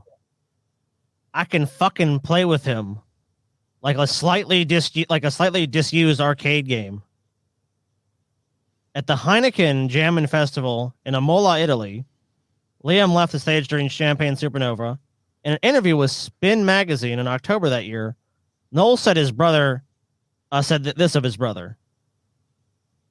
I've kind of learned that instead of arguing stuff out with him and ending up in a fight, I work on his psychology, and he's completely freaked out by me now. He's actually frightened to death of me. Okay. Damn. So Noel's like, man, like, I can fucking play you like a little fucking puppet. I pull the fucking strings. You're a fucking marionette. I can get inside your head. So this is so the fucked up shit continues. Let's pull this up actually. So this is the 2006 interview on the Frank Skinner show. So we'll go ahead and full screen this. I think we're actually at to the right minute marker. So when Noel asked Liam during one tour where his younger brother bought a pair of shoes, the conversation somehow escalated into a situation in which the elder Gallagher ended up with a black eye and refused to tour with the band for a period of time. In this interview, Noel recounts the argument and even concedes it made no sense and it's fucking completely absurd. And kill my cam. Oh, yeah. Let's see it. To pack down the equipment, which was about 8 hours sat in the dressing room drinking. So, it got to about 7 hours into the 8 hours, and it was one of them, where'd you get them shoes from? Well, what's up with them? Well, I'm not saying I was out with them, but where'd you get them from? But what's it got to do with you? Where I got them from? And before you know it, it's like Liam was in the corner with in amongst the pile of CDs and a ghetto blaster, and I was across the other side of the room with a black eye. I never did find out where he got his shoes from either. I understood about 20% of that. Yeah, I was about to say, like, I'll be honest, I had a modicum of trouble. It's basically a dispute about shoes. I'm really wondering what got the big laugh though, because he really listed into that fucking I'm not even really speaking English anymore British accent for a minute there, and then the crowd was like, he's like, and then I went to DOUCHEBAG. Like what? I'll tell you what got the laugh. It was when he said, "I never found out where he got the shoes either." Well, that was at the end. I'm talking about at the beginning. Oh, I have no idea. He's like, so Liam went out and the guy had a new pair of shoes, right? And I asked him, where did you get the shoes? And then he said to me, we just what's the games about them, the shoes. I was like, huh? Paul, I cannot explain the ways of the British to you. I'm sorry. I know. Nobody can. Not even the British. No, fuck no, man. Them especially. I ask them to explain it, and they're just like, oh, it's simple, Paul. Simple, really. He's saying, what do you suppose to the shoes? I'm like, oh, thanks for clearing that up. Cleared it right the fuck up for you, Paul. So here we have another clip. This is from 2006. This is a promos for Stop the Clocks. And TJ, I know you're probably excited. No, it's not Stop the Cocks. Don't worry, man. Start the Cocks. Oh, TJ, I don't really play that way, man. Right before Oasis released their greatest hits album, Stop the Clocks, in 2006, they released a series of interviews, and this is great. This is promotional material, in other words, in which Liam and Noel discussed each song, and perhaps the greatest segment. Liam says he has no memory of the second verse of the song "Acquiesce," which is totally on the recorded version, but he's never sung it live. Liam insists he's never heard the verse, even though he clearly has. So for some reason, he claims that he doesn't know this verse. Okay. I have no idea why. It's why they acknowledge that this verse exists, but... The second verse, I only hope to say the things I wish I said. So I'll sing my soul to things. Never sings it live, ever. What, then? You always forget it? I've never heard it before. What was it? Well, you don't want a verse. There's another verse in it that you just refuse to sing. Don't refuse, man. I've never heard it. What is it about it? You don't like it? It's not that I don't like it. I've never heard it. Where then? The geezer who puts the words in front of me has obviously fucked it off. Yeah. He just I just sing what I read, man. You know what I mean? The geezer who puts the words in front of me. Jason, man. You know, you're a word midget. Damn. So, yeah. I can't agree. Oh, go ahead. They're about to get in a fight right here. Yeah, I mean, like, shit's popping off. I mean, these two guys, it's just, they can't get along. They don't mix well. Now we move ahead to 2009, gentlemen. Is it the beginning of the end? Their noses have gotten crookeder and crookeder as the years have gone by from all the repeated fucking punch ups and shit. Like, you can almost see up fucking Noel's nostrils now. That nose is broken so many fucking times. So in an interview with Q Magazine, Noel made his notorious comment about Liam. He's the angriest man you'll ever meet. He's like a man with a fork in a world of soup. I like that. That's pretty good. In the summer, there was much bickering between the brothers on social media, with Noel claiming life would be easier without Oasis. I don't know about that, bro. Yeah. I don't know, bro. Maybe. Like, I think the reason your life is as easy as it is because of Oasis. Like, your life is not difficult. Yeah, he lives a very difficult. Your life literally consists of you, like, shambling around drunk and punching people and not getting in trouble for it because you're famous. Well, so says you. Okay. So says you. Let's go ahead and full screen this bad boy. Full screen this motherfucker, Scotty. Play that shit, bitch. Let me give you a little bit of context, TJ. You know what, Scotty? Why don't you come over here? I'll wallop your ass with a fucking cricket bat, you piece of shit. Fucking Man, piece TJ, of no fucking account garbage. You ain't got no cricket bat.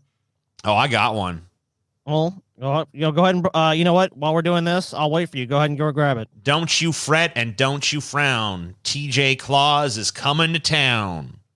TJ? So a bad-tempered TJ, Liam Gallagher, appeared at a special free Oasis gig as part of the iTunes Festival at London's Roundhouse, which saw a member of the audience chuck a lager at the singer. He rallied against, and I'll let him take over from there. So this is 119. Let's hear what he has to say. Someone threw some shit at him.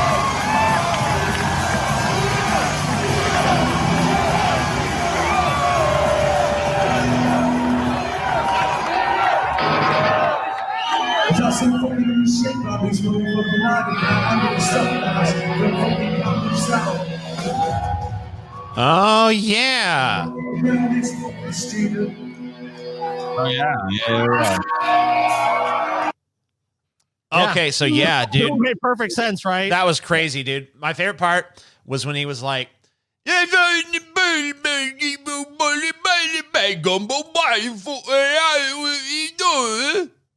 that was pretty fucking crazy when he said that. Remember that? Oh, I know, dude. Can you tell us what he said? You don't know? Yeah, what the fuck did he say? Oh, okay. Oh, shit, dude. I'm sorry. I thought you knew. I didn't. I somehow didn't catch it. I missed a apologize. word It or was two. so clear. It was so clear to me that I'm in shock that you don't know. Yeah. He railed against you students with your pointy shoes, adding, I hope you feel as uncomfortable as I do. After he briefly left the stage to make way for his brother's turn on the master plan, Noel commented, someone's in a bad mood. I still don't really. I still honestly don't understand. Pointy shoes. What? Okay. You students with your pointy shoes. Yeah, damn Yes, students Liam and their Gallagher's goddamn public- pointy shoes. It's brutal.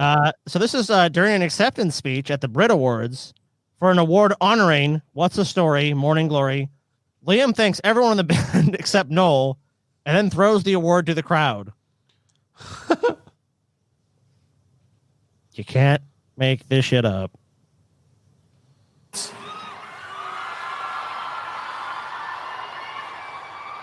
Want to thank Bonehead, Quiggs, Alan White. Live forever.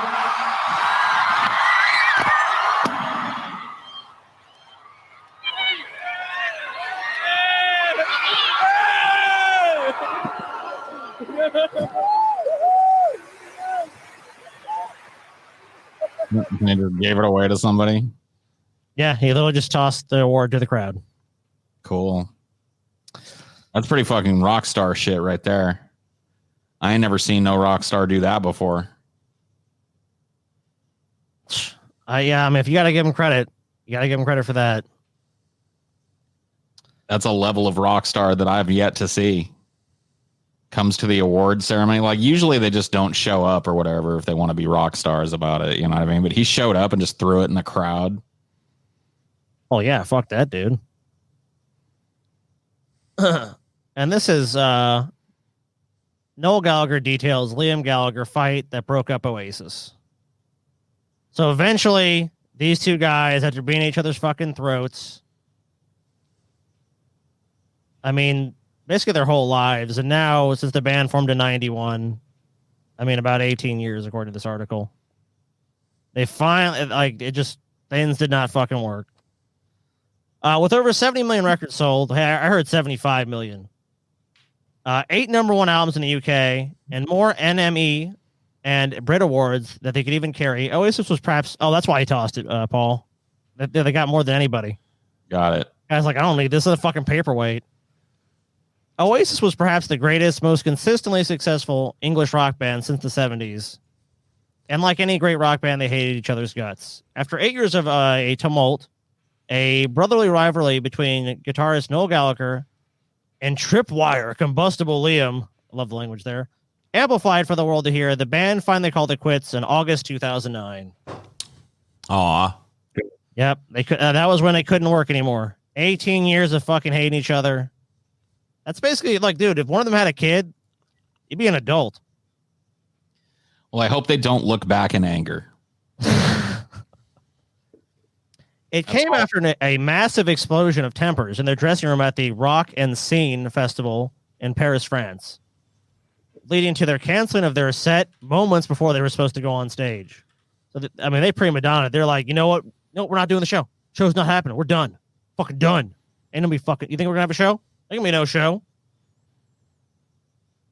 Soon after, Noel posted a message on the group site reading, "It's with some sadness and great grief to tell you that I quit Oasis tonight. People will write and say that they like and say what they like, but I simply could not go on working with Liam a day longer. Apologies to all the people who bought tickets for the show in Paris, Constance, and Milan." I can't believe this, guys. After 18 years of bickering, band's done. I guess they made enough money. They're like, fuck this. They'll get back to... Don't worry, they'll get back together when their bank accounts start to dwindle a little bit more. Then you'll see the reconciliation. Hard, man. Just real hard. So here's a press conference for Noel's new band, High Flying Birds, TJ. Let's see, we have I've heard a lot about them. Equally famous.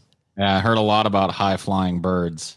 High flying birds. Actually, not Do, sure do, what do, that do. is, but They used my joke at the end of the article right here, dude. Go to the bottom. What they do? Oh, don't look back in anger. Yeah, they used my joke, but as the brothers so famously said, don't look back in anger.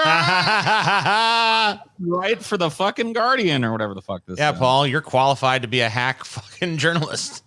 Damn, Paul. Congratulations, buddy. Dude, a job at CNN or HuffPost is waiting for you. Yeah, you should write their copy. You should write that punny bitch on CNN. You should be writing her copy, dude. I'm going for the HuffPo. Oh, going for that HuffPo dollar. All right, cool. Going straight to the HuffPo. Well, but anyways, I actually, I'm not going to go through this whole article, but it just, the press conference, the deal with that is that Noel came out, had a press conference from his new band, and of course, his brother Liam decided to react to that. Oh man, I don't think he was too happy about it. Fuck him. He's a fucking piece of fucking wanker shit. And his response is shitbag. Shitbag, you fucking shitbag, you fucking pissing me the foot off. I dig it. Look, he had Liam Gallagher has a fucking kind of Galenish thing. Look at that. What does he have? R&R star, godlike Rasta icon, legend, biblical, omnipresent prophet, universal, majestical, celestial, optimistic, Buddhist, Jedi, approachable, Zen lover, humble. Cool. Wow. Yeah, he seems real humble. I'm going to follow Liam Gallagher right now. I want to help him with his humility. Shitbag, man. You fucking shitbag. So in 2013, Liam calls Noel a geezer and one of the biggest cocks in the universe, which, I mean, that's not really an insult. It's not an insult to have the biggest cock in the universe, but I think it is an insult to be the biggest cock in the universe. I don't know, TJ. All right, so I've decided to unfollow Liam Gallagher because now that I'm going through his Twitter, it looks like garbage. Yeah. Most of his tweets are just like one or two words, and they literally make about as much sense as when he's talking. Like he's got a tweet that's just like Spotty Herbert. Fuck the elite MCFC. Guilty of being fucking celestial MCFC. Yeah, you gotta follow, dude. He's basically the G-Time Johnny of the rock and roll world. On July 12th, he just tweeted fuck. Just fucking all caps, 20,000 likes, 5,000 retweets. Cool. Fuck. All right, dude. We all gotta try it. I'm gonna tweet fuck. I gotta take a fucking page out of his Yeah, his I'll Twitter tweet notebook, dude. fuck too. Paul, will you tweet fuck? Yeah, I'm opening up Twitter right now. All right. I'll just go in right now. Everyone, you do it in all caps. That's how he did it. Okay, that's how I'm gonna do it. I got it ready. All right, 3. Two. Is everyone ready with this? Yeah, I'm ready. One second. All right. Well, I want us to synchronize these fucks.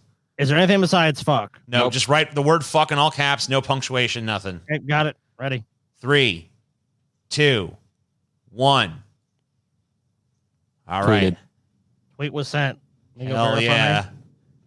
Okay, yeah, it's there. The Fuck. synchronized fucks. Here's a quote from Liam on Business and Brotherly Love. Or actually, excuse me. Yeah, that is Liam. Excuse me. That's right. I like Noel outside the band. Human Noel. That's my brother. I fucking adore him, and I'd do anything for him.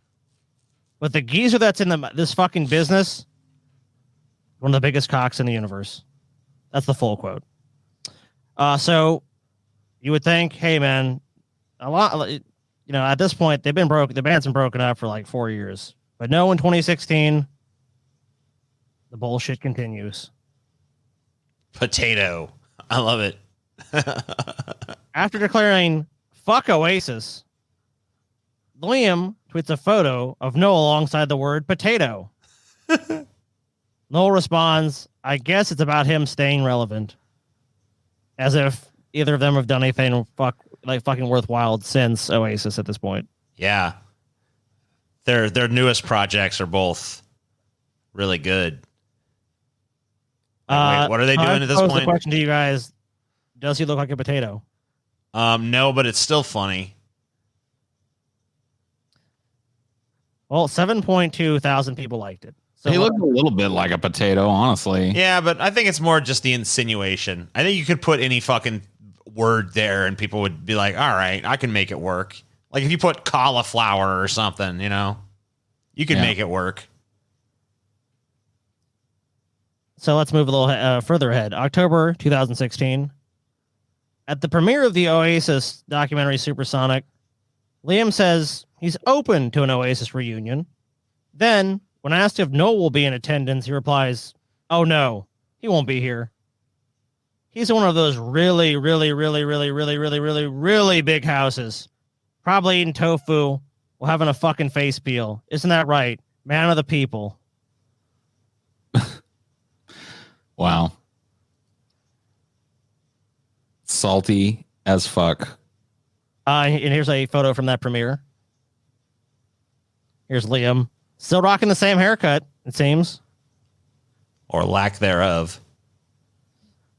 Well, he's got enough cut so you can see out of it. Yeah, I think every now and again he just fucking cuts a straight line across his eyebrows. And that's about as much of a haircut as he gets. And actually, now we move forward again to June 2017. He's starting to look like a lady. He's starting to get androgynous. Dude looks like a lady. Dun it. I'm not complaining. I'm just saying. Androgynous thing going on here. He's starting to look like Tilda Swinton or something. I see where. I can see why Paul's cam is off. What's that, TJ? I said I see why Paul's cam is off. I mean, I didn't know we were covering Oasis today, so I've been. Yeah. Damn. You know it. Oh. Settle down, Paul. Simmer down now, boy. So in June 2017, Liam Gallagher made an unannounced appearance at the One Love Manchester benefit concert, which was to raise money to support the victims and families affected by the bombing at Ariana Grande's Manchester concert. I think we all remember that. I remember that, yeah. At the time, rumors ran rampant about a potential Oasis reunion. People like, whoa, these guys are both from Manchester. I mean, there's horrible fucking tragedies occur. There's a bombing. Maybe they'll fucking bring Oasis back to raise some money. Alas, Noel didn't show up. Liam called his brother a, quote, sad fuck, adding, "Fuck the reunion, mate. It ain't about Oasis. It's about helping other people. And he's once again showing his true fucking colors." So he's just saying, hey, man, there's no money to be made. So he ain't fucking interested. And this is him performing with Chris Martin of Coldplay at the benefit concert. Hells yeah. But of course. Dude, I hate Coldplay. You hate Coldplay, teacher? Yeah, I really hate Coldplay a lot. Dude. I love them. You do? No, not really. I don't care about Coldplay's all right, dude. Are they? Yeah, they all right. I'm pretty sure I don't like Coldplay. So in July 2017, Liam offers his response when asked if he'd like to see Noel open for U2. Yeah, I guess he has this to say. Isn't that it? "I'd rather eat my own shit than listen to them bunch of beige fucks as you were." Okay. Yeah. So that's how he feels about it. Dude, Liam's kind of cool. Yeah, maybe I will follow him. Yeah, I tried for a second and then I stopped, and now I'm kind of thinking maybe I will again. Yeah, I think he needs to be followed. All right. And yet again, we continue on through 2017. Following him now. In a wide-ranging interview that includes his disdain for saltwater, fuck the sea, I ain't going in that, Liam called Noel a fucking stalker and a working-class traitor. He also questioned Noel's U2 allegiance.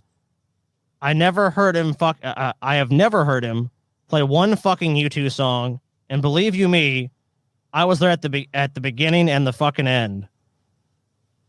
So he said, man, this dude don't give a fuck about U2. Who cares? U2 sucks.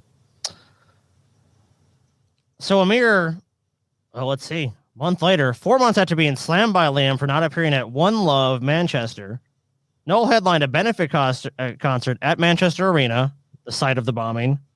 Noel broke down to tears, which prompted Liam to respond, NG broke down in tears. Come on. You seriously ain't buying that. He doesn't give a fuck. Don't buy into his PR stunt. He doesn't give a fuck if the same thing had gone. If the same thing that had gone of in Edinburgh, he'd have been there like a shot at him. What? even written out, I can't understand this motherfucker, man. Yeah. What the fuck, dude? I don't know. Then we have our next thing. This is a little snippet here. Okay, here it is. Don't buy into his PR stunt. He doesn't give a fuck if the same thing had have gone of in Edinburgh. He'd been up there like a shot at him. Yep. Okay. Amen. Yeah. Yep. True. You tell him, Liam. Fucking.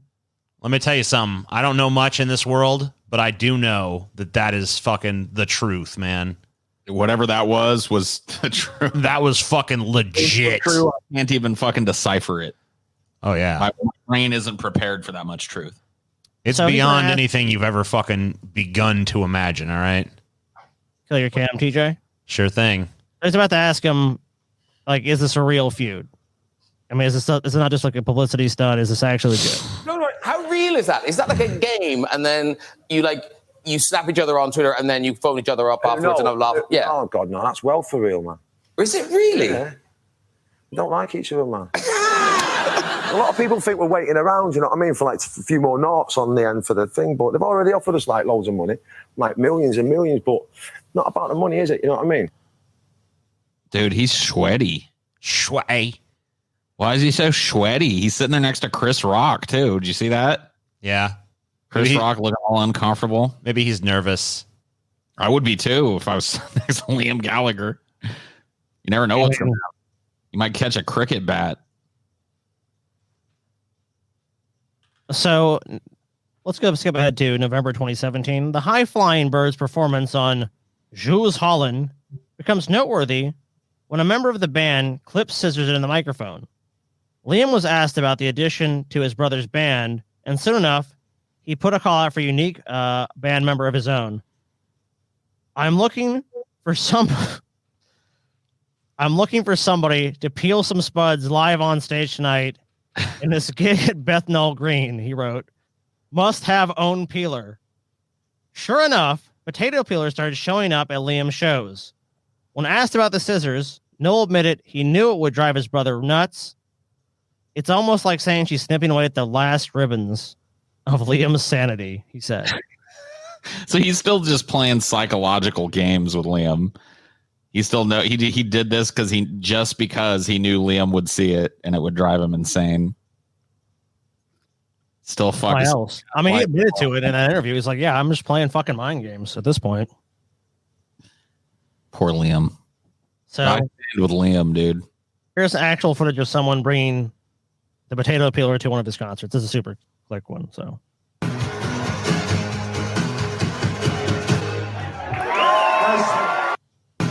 He peeled a spud. Peel the fucking spud, dude. Man. He peeled a spud. It's a beautiful thing. Good for him. Look, it's fucking. So, guys, when we started this, I mean, we started in the 70s. We're now nearly to 2020, but it still goes on. Oh my God! It never fucking ends. The few, they haven't even been in a band together for fucking years. I don't know. Like, give it up. Give it a fucking rest, dude. Well, as we're about to see in a moment, this just kind of goes to show what a fucking like nothing feud the Manson fucking Reznor feud really is. It's just like occasionally they fucking sniped at each other in an interview and said a little mean word or whatever. These guys are like psychological warfare, beating each other up with fucking bats, like cricket bats and shit. Pretty crazy shit. It takes like they've been broken up for years. They still can't fucking get over it. Still fucking attacking each other. Well, that comes with the territory. When you're related to somebody, it's not the same fucking thing. Yeah, you can't fucking extricate yourself, really. I mean, yeah, you don't have to hang out and shit, but like, as long as you have other family members still alive, like their mom is still alive, I believe. Yeah, and you're like fucking forever saddled with this fucking Fucking long-haired, blonde, fucking piece of shit motherfucker. Just won't shut up. Fucking makes terrible goddamn shows and shit. Won't even tell you what the show is until you're already fucking on it. Fucking shit bags, man. Yeah, man. Those fucking people, dude, they need to watch themselves. People like that, those long-haired. Well, you said blonde dudes. Long, blonde-headed fucking 6 siblings. feet tall, like 200 fucking pounds, ugly as shit, dumb as shit. Make Little themselves look brothers like of Jesus failed on the YouTubers. official fucking show shirt. Guys like that, let me tell you, real fucking turds. Pieces of shit. We're about to watch another one. So, Oh, okay. I'll kill my cam again. Sorry. during his segment of Pitchfork's Over Under, Noel was asked to rate Twitter. After calling it, quote, the playground of fucking idiots, it was pointed out that Trump is a regular on the platform. Oh, and so is my fucking brother, he replied. And quite literally, I put the pair of them in a driverless car each. so it fucking ran into each other. I love these British insults, dude. All right, here's the clipping question, I believe. Oh, sorry. Fucking idiots. I would love to find out the percentage of single males. Twitter is the playground of fucking idiots. I would love to find out the percentage of single males with Twitter accounts. I would fucking hazard a guess. It's quite high. Well, you know our president is on Twitter quite Well, and so is my fucking brother. And quite literally, I put the pair of them in a driverless car each, so it fucking ran into each other.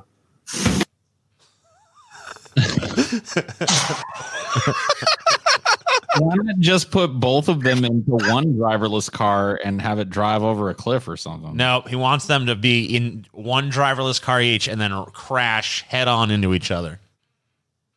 It's beautiful. That's what he wants out of life. The hate is still real all these years I mean, dude, it takes dedication to hate somebody this much. Yeah, I mean, you're talking about over 20 years worth of fucking hate. Then again, this could be just smart marketing too. Maybe because if they keep this hatred of each other alive in the press and stuff, then they keep getting it keeps generating interest and stuff, and it ensures that if and when they ever do want to get back together and do another Oasis tour or something, Yeah. I don't know if it's something like calculated like that. I kind of feel like it's not, but it could be. I really doubt it, but maybe. So days before Christmas, this is 2017, Liam claimed he had spoken to Noel's team and that the two sides had reached a truce. It's all good, season of goodwill and all that, So it's like, hey, man, we're good. Yeah. How long did that last? New Year's Day. January 2018. Liam tweets, fuck the truce. Damn. Clearly, he was upset with his brother over some recent interviews he'd given. In one, Noel said he wasn't interested in reuniting Oasis. I don't particularly want to be a stadium rocker when I'm 50. I think it's undignified, Liam responded. Yeah.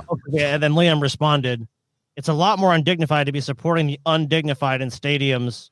RHCP, U2, blah. In another interview, Incoherently ranted at him. Yeah. In another interview, Noel took shots at artists like Liam, Richard Ashcroft, and Ed Sheeran, who enlisted a, quote, army of songwriters to work on their songs. He also claimed that he, Paul Weller, and Johnny Marr were the only British rock solo artists to write their own songs. And of course, then Liam responded, "Dig me out all day long, our kid, but Ashcroft pisses all over you, and the two Ronnies every day of the week, as you were LGX." Yep. Got him. And here's another tweet. When was the last time you and your purist had a hit? You and the Purple Rinse Brigade parked the bus. Boring. Okay. The day the Smiths split up, he parked the bus. The day he broke up the Jam, he parked the bus. The day he broke up Oasis, he parked the bus. Yep. LG. I said bus, but it's a bus. LGX. I agree with whatever is going on. Yeah. Liam's clearly right. Yeah, I mean, clearly, dude. Yeah, Liam made. Look, I'm gonna be honest with you. At first, I was kind of thinking Noel had a point here, but now that I've seen Liam's comeback, I'm like, you know what? How are you gonna argue with logic like that? You know what I mean? I don't even think you possibly can. So then, as it would have it, Liam gets nominated at the 2018 Brit Awards. I guess the fucking Brit Awards, whoever is responsible for that, just wants to give these guys in Oasis as many as possible before they die. Like, I think it's like just a goal. Sure. Because at this point, it's like they're not even really doing anything that's relevant. And Noel does not, of course. So the creepy one gets blanked at the Brits, he wrote. Oh, well, look forward to hurling abuse at him and his pashos from across the room. He later claimed he was invited to host the show, but declined. I ain't setting their table, cooking the food, and then doing the dishes. Fuck that. I'd rather be stung by a herd of goats. Okay. He spelled herd as not as in like H-E-R-D, but as like herd. Like I heard what you said. Right. Here's an interesting thing. Potato peelers actually banned from a venue and during the 2018 show that he was set to perform at. Actually had to go ahead and ban potato peelers. That's great. Yeah. I mean, we don't need to read it. It just I mean, it speaks for itself. Just the fact that he had to do it in general. It speaks for its fucking self. And now this is Liam Gallagher answers his most Googled questions. And of course, I think we all know one of those questions is going to be, why did y'all break up? Why did Liam Gallagher leave Oasis? I didn't leave Oasis. Noel Gallagher left Oasis because he couldn't handle the vibes anymore, couldn't handle the rock and roll. So now he's gone all cosmic pop and Leo Sayer. That's why he couldn't handle it. He's too scared of it.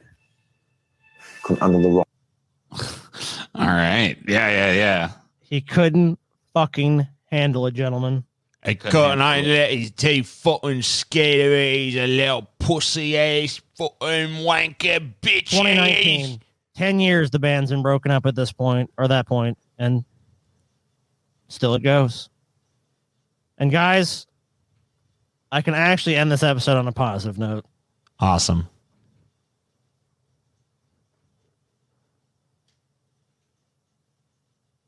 If you ain't got no love, if you ain't got no faith, if you come to find what you're looking for, I can tell you now, this is the place. This is the place is 1 year old. This is Noel Gallagher tweeting it out.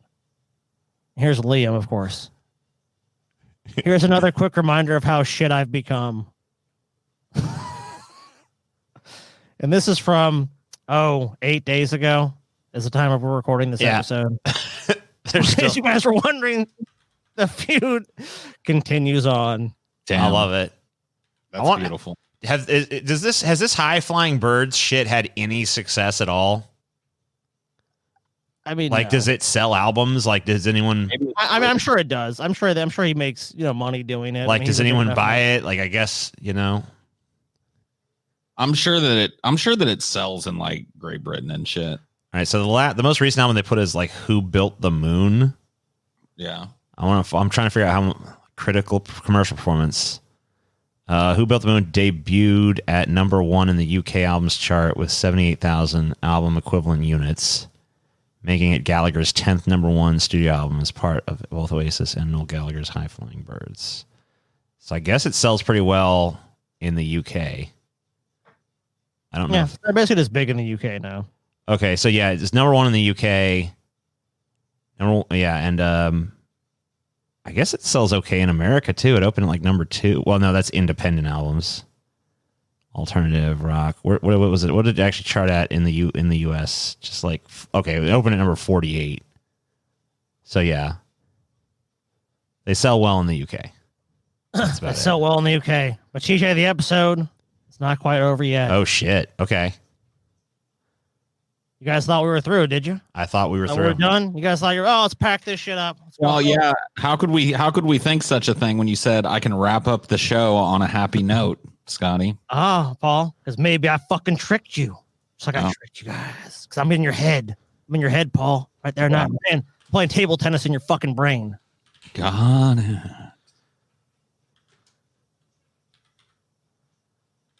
Guys probably know this fat loser. Yeah, who the fuck? What about this one? I actually just went to your social media and found the most recent picture you posted. Yeah. Here's Paul being a gangster. Could you blow that up? I'll blow it up, sure. Yeah. I want to see a close up of It this. doesn't need to be blown up much more. What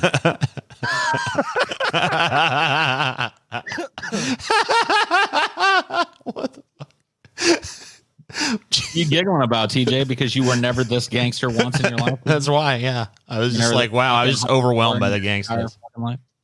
Guys, unless you guys been fighting a lot, fighting about voting, fighting about philosophy, fighting about a lot of things. And now this episode, right at this point, is an intervention to intercede to help you guys rekindle the magic, fall in love again. And to do this, we're going to do a healthy exercise here. Who's the better friend, you or your BFF? Oh, okay. All right, so this is going to be a little interesting. Who wants to go first? Because I'm going to have to... Well, I guess you guys will be able to see the answer, so I'm going to have to actually... So should I just leave the room for a minute or something? Yeah, TJ, you go ahead and leave the room. All right, just text me. Text me when it's done. I'm leaving the room. I'll fucking show myself leaving it so you know I'm not bullshitting. Yeah, go ahead and leave the room. I'll plan it first. I'm going to get this quiz done, then we're going to do yours. Send me a text when you're done. Okay, we will. So TJ is leaving the room. He will not know the answers that Paul gives. Oh, shit. Oh, shit, Paul. Okay, so how many of these things have you done for your friend? Talking about TJ here, right? Yeah. Okay. This is talking about you. Yeah. Okay, so how many of these things have you done for your friend, Paul? Have you traveled to another city to see them? Yes, multiple times I've traveled to other cities. That's true. Have you traveled to another country to see them? No. Oh, fair enough. Have you used the picture of the two of you for your phone wallpaper? No. I can't imagine why. Have you listened to an audio message or voicemail from them that was more than 5 minutes long? We both have. Okay. TJ, not all the time, but he will send those long ass, like, here's what we need to do, blah, blah, blah, blah, blah, blah, blah, blah, blah. Yeah, so yeah, I have. Have you gone with them to a party that you didn't want to attend? Yeah. Just because you wanted to go, didn't want to go with them alone? Just because, no, I've gone to a party that I didn't want to attend for TJ, but not just because he didn't want to go alone. So I guess we have to leave that one. Picked up the phone late at night when they called you. Yes. Okay. Been brutally honest when giving advice to them. Yes. Let them have the last piece of pizza. Oh shit. Yeah, I think so. I don't think I was always hogging the last piece of pizza between me and him. He's probably had the last piece quite a few times. That's why you gotta have an even number of pieces. Yeah. Brought them soup/meds when they were sick. I mean, I don't know. Like, I remember helping TJ out when he was sick, when we all lived together and shit. I don't know if I brought him soup, but I might have brought him some meds or something. So, yeah. Incredibly, you could check that one. I know this one's true. Stayed up late with them to work on homework or work project. I mean, yeah. Yeah, we've done 24-hour shows. Sniff their armpits because they asked you to check if they were stink. So if they were stinky. I don't think TJ cares. So I know I've sniffed his armpits before, though, but not necessarily for that reason. Watched a TV series that you hated with them just so you could spend time with them. I don't know. No, probably not. I don't blame you. Help them choose the perfect photo for their dating app. No. Help them compose a message to their crush. No. Help them do internet research on their crush. No, that's creepy. Damn, Paul. Throwing them a surprise party. Have we ever done a surprise party for TJ? I don't think so. Oh, I can't think. I don't think we have. Have you held their hair while they threw up? I don't think so. Cleaned up their vomit? I don't think so. Lent them your clothes? Yes. Okay. Yeah, I think that has. Yeah, I do remember that. Hats, shirts, etc. Yes. Mainly hats. You guys have borrowed hats a number of times. Sweaters and shit. Yeah. But mainly hats. Oh, we know this one's true. Told them about your worst childhood memories. Yes. Accepted friend requests from their family on Facebook. Yeah, I'm friends with a couple of your family members on Facebook. Hung out with their family at family functions. We already know that's true. Yep. Introduced them to your family. We know that's true. No, this one I don't think is true. Giving them a key to your apartment house. There's never been a need, but no, can't check that one. Taking care of them when they were hungover. I don't know. Probably not. TJ just kind of disappears when he's hungover. So yeah, and that usually falls on Chelsea. That's Chelsea's job. Yeah, poor Chelsea. Show them your most embarrassing child. Oh yeah, yes. You just showed one. Yeah. So yes. Gone to the bathroom or shared a bathroom stall with them. What does that mean? Like we went and shit. Like took a piss at the same time. Took a shit. At the same time. Yeah. I'm sure that's happened. Yeah. Taking care of an injury that they had. No, I don't think so. Gone with them to a concert even though you didn't know who was playing. No. Left a party with them even though you wanted to stay longer. I mean, I don't know. This one's kind of tough for me.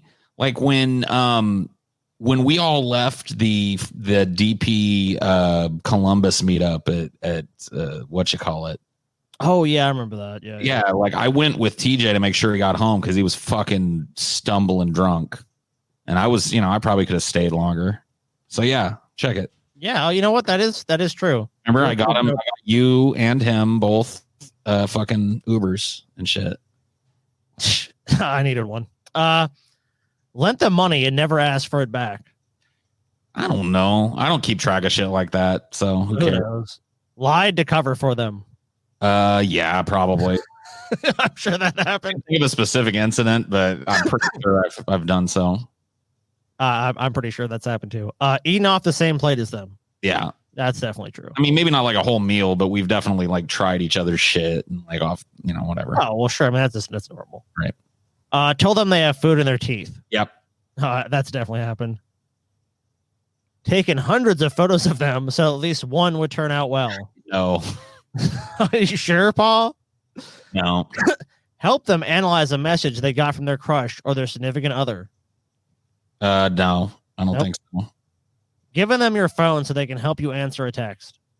I mean, I like showed him text messages and shit, but no, not like so that he could like input on how I should respond. I don't think. No. Told them a secret that nobody else knows about. Yeah. Oh, there you go. Sure. Cool. There is a secret there that no one, so only you and only TJ know it.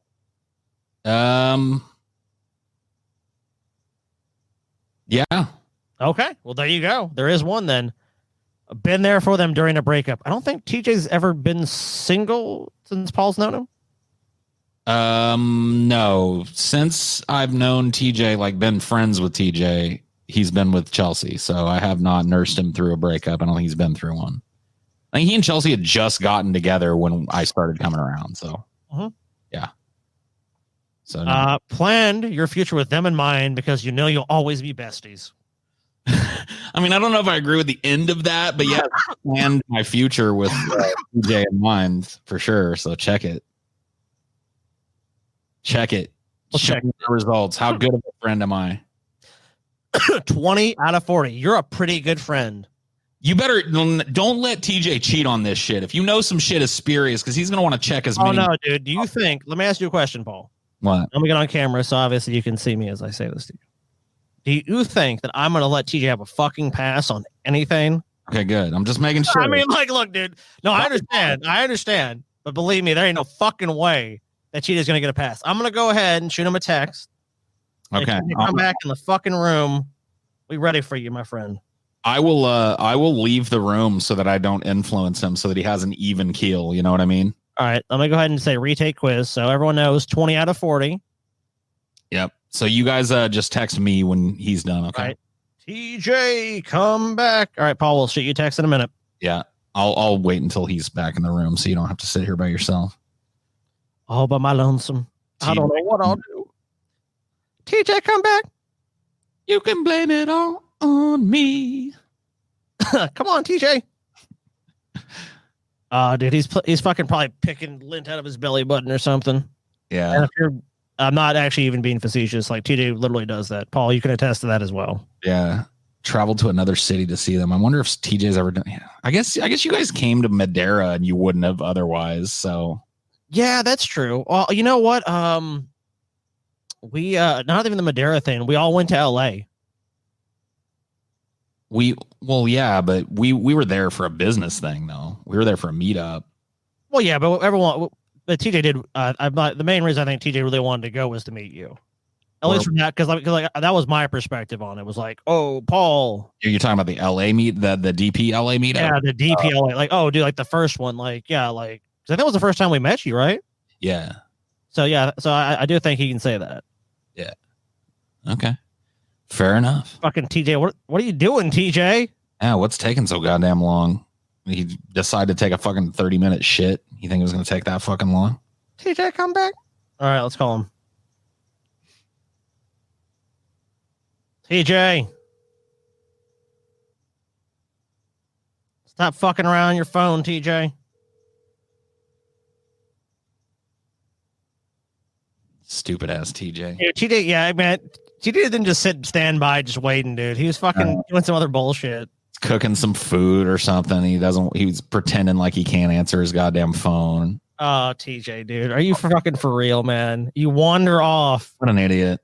Like, dude, you should be like, I should have texted you and TJ should have been in the room in like 30 seconds. Not like, where's TJ? I let him go first. You should have, dude. I would have come right back. No, I know, because you're like, I'm in the middle of doing a fucking show. TJ is like, nope. I already know he's going to claim. I didn't know. I left my phone. Some fucking stupid ass fucking excuse. TJ, how the fuck do we know how good of a friend you are if you're not fucking here, dude? Doesn't this prove that he's not a good friend? I know. He's making the case against himself right fucking now. No matter what this fucking quiz says, dude, this right now is proof that TJ is a bad friend. Look at this shit. Just leaving us fucking hanging here. We're just like, what's up? Texting you. I'll come right back in. Fucking, you sent that text fucking like 5 minutes ago. Yeah, 3 minutes ago. I'm just gonna keep texting TJ. Yep. TJ. I'll do it too. TJ. There he goes. Now that got him. Okay, we got him back. All right. I'll be back. You just text me. No problem, dude. What the fuck were you, TJ? I don't know. I was looking at my phone, but I didn't see nothing pop up. And then I fucking saw I had a missed call or something. Yeah, you disable every notification imaginable. Anyway, sorry about that. All right, TJ, we know the results of Paul's quiz. How many of these things have you done for your friend? All right. Travel to another city to see them. Let's see. Travel to another city to see them. No, I don't think so. God, you're an idiot. I have to correct you. I hate to correct you in your favor, but I have to because I don't think I ever went somewhere to see Paul. We went to LA and you said you wanted to meet Paul. Well, yeah, but I was already going to LA for other reasons. I still kind of count it as that. All right, well, go ahead then. I mean, like, I want to be fair to you. And I think that was a big part of the trip. And you even said to me at the time it was a big part of why you wanted to go. Yeah, but it wasn't the sole reason. Yeah, I mean, it was still a reason. Travel to another country to see them. I know you haven't. I can't make yeah. Have you used a picture of the two of you for your phone wallpaper? No. Oh. Have you listened to an audio message or voicemail from them that was more than 5 minutes long? I don't think he's ever sent one that was more than 5 minutes long. So no. Okay. Gone with them to a party that you didn't want to attend just because they didn't want to go alone? Nope. Okay. Because me and Paul would both be like, "Hey, you want to go to that party?" And we'd both be like, "Nah, fuck that." Yeah, that's how I feel about that too. Picked up the phone late at night when they called you. Yeah. Yeah, that happened when I don't want to get too much into it. Yeah, I mean, it's happened a couple times. When Paul's relationship ended, he did call TJ very late. Yeah. Been brutally honest when giving advice to them. I would say yes. I don't think me or Paul ever really hold back too much when we're we're talking to each other. Now, this is a fucking controversial one. Let them have the last piece of pizza. As we would say slice as a person, our friend. I mean, like, look, when it comes to pizza, a final slice. I mean, who gives? It's a free for all. There's But have you ever let Paul have that last? I don't think I don't think I've ever done that for anybody. Wow. So you're gonna say no? I mean, I might have if I've ever let someone have the last slice of pizza, it's because I don't want any more pizza. If I want more pizza, there no one. I'm fighting. Let me for ask that you a last question. slice. If it was our mom, would you still do it? I mean, there's no way she'd want the last slice. She'd be she's fucking full after like 3 bites. Let's say like you see her going for it and you're going for it. I guess I'd give deference. Yeah, like okay, that's the one person I think you would give it to. But everyone else, no, if it was me, you'd be like, bitch.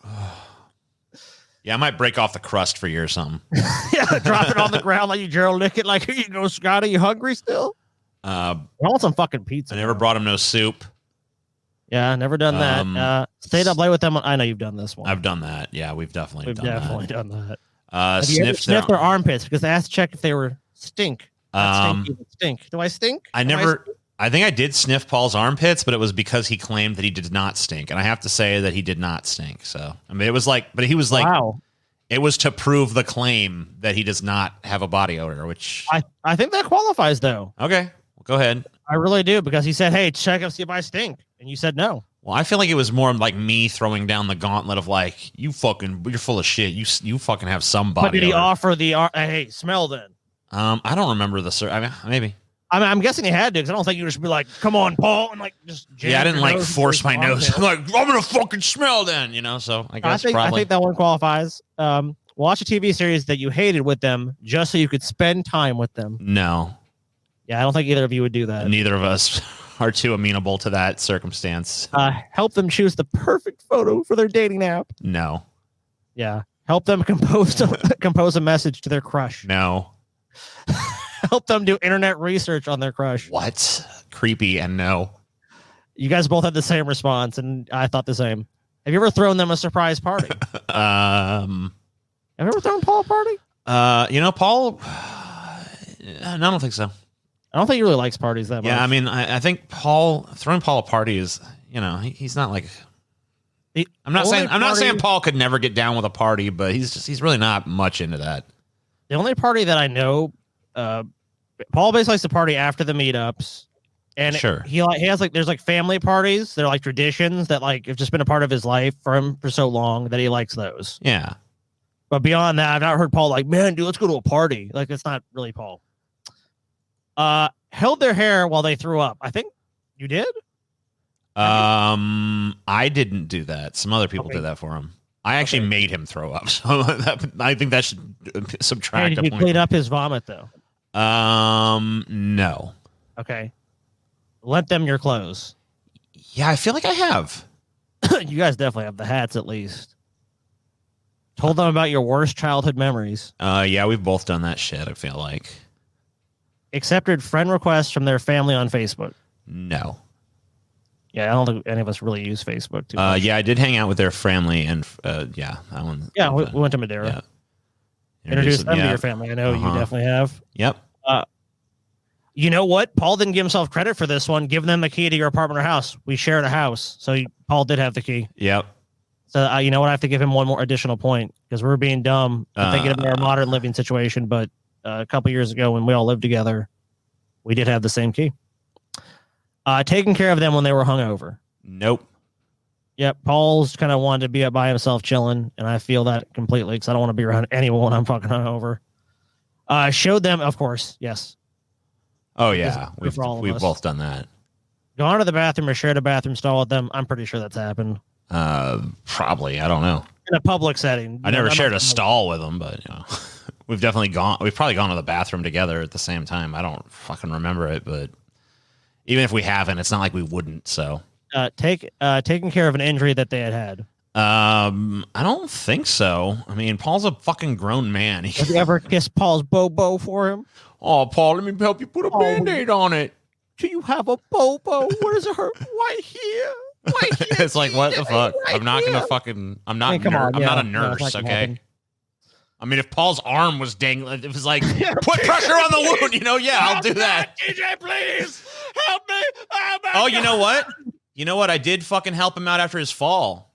So I guess, yeah, dude. I did do that. That's fucking true. Yeah, I I gotta give you a point. I rushed over and I fucking I sat him up straight. I lifted him up off because he was like face first into the fucking wall, and I fucking lifted him up and set him down.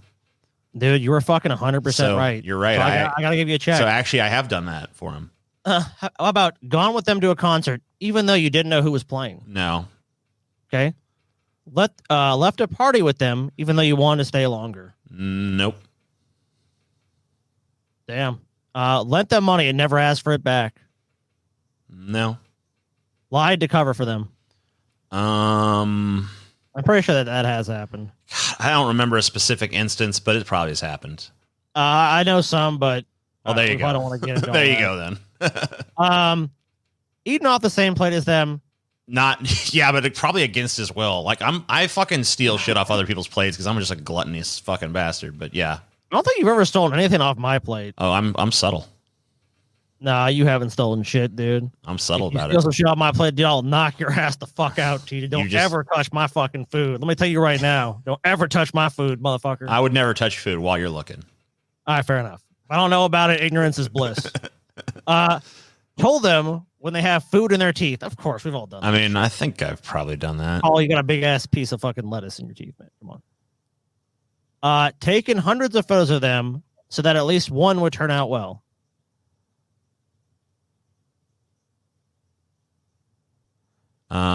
What is it?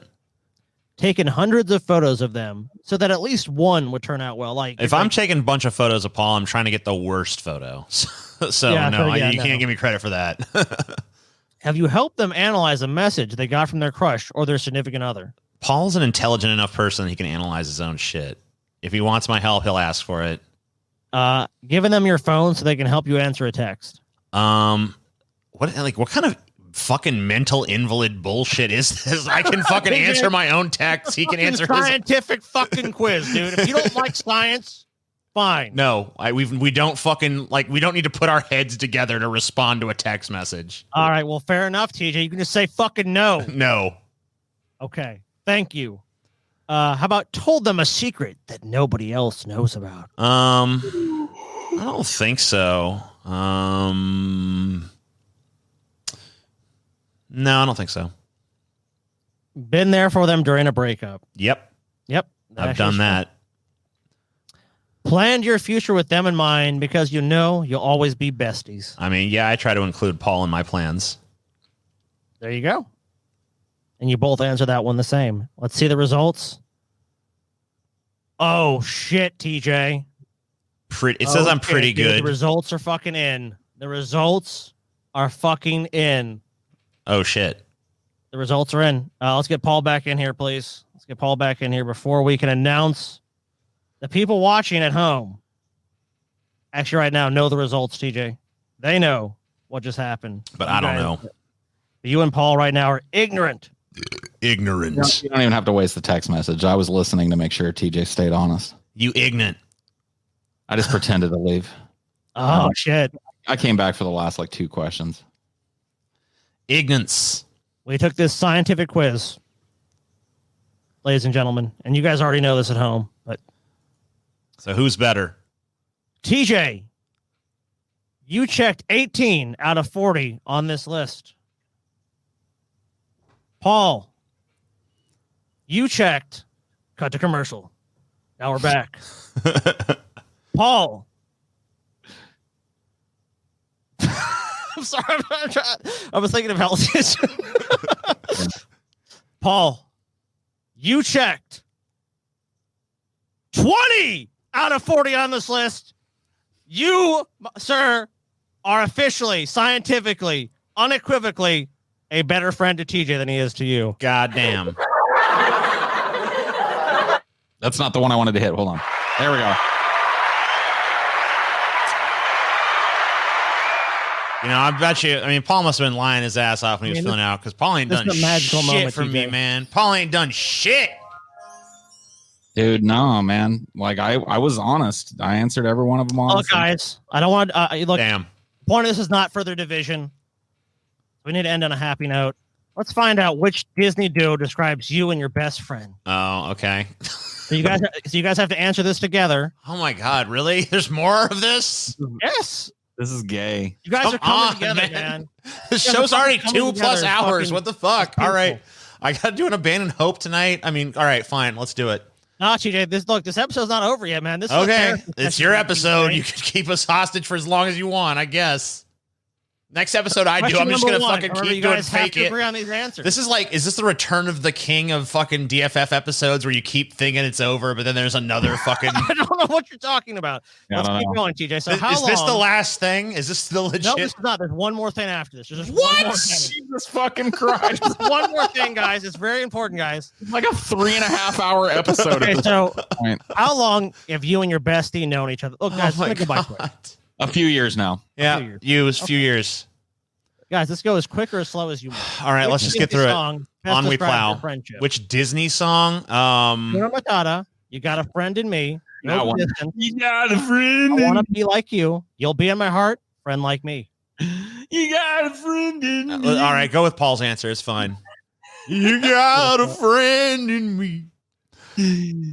Your friend had a crappy day at work. How do you cheer them up? Paul usually Make makes them me laugh, so that's Make them laugh. Yeah. I'm gonna go with make them laugh. All right, that sounds good. We both have some When fun. was the last time you and your bestie had a fight? Constantly.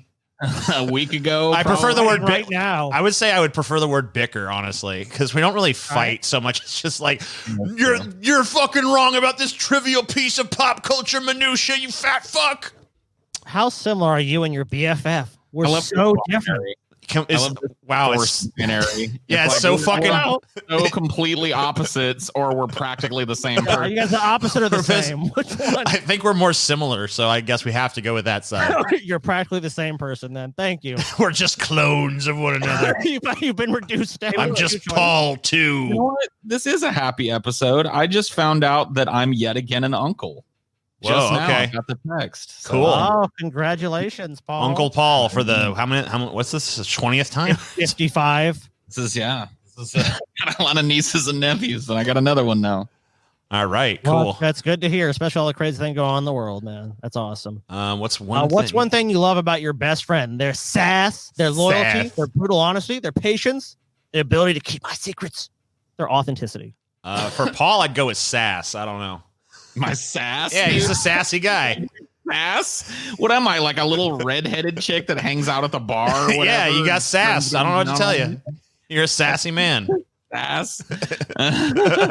He's got sass, man. Hey, you guys, I want to hear. You guys have to agree on the answer. All right. Well, he doesn't have patience, so there's no way it's that. Neither of us has fucking patience. All right, he can be brutally honest, I guess. Loyalty for the most part, I guess. I don't know. Have I ever been unless he's- unloyal to you? I don't know. Maybe you're I plotting guess Paul's secret been shit in the loyal, background. maybe. I don't know. I would say I'm still going with sass. I don't know. All right, sass, go for it.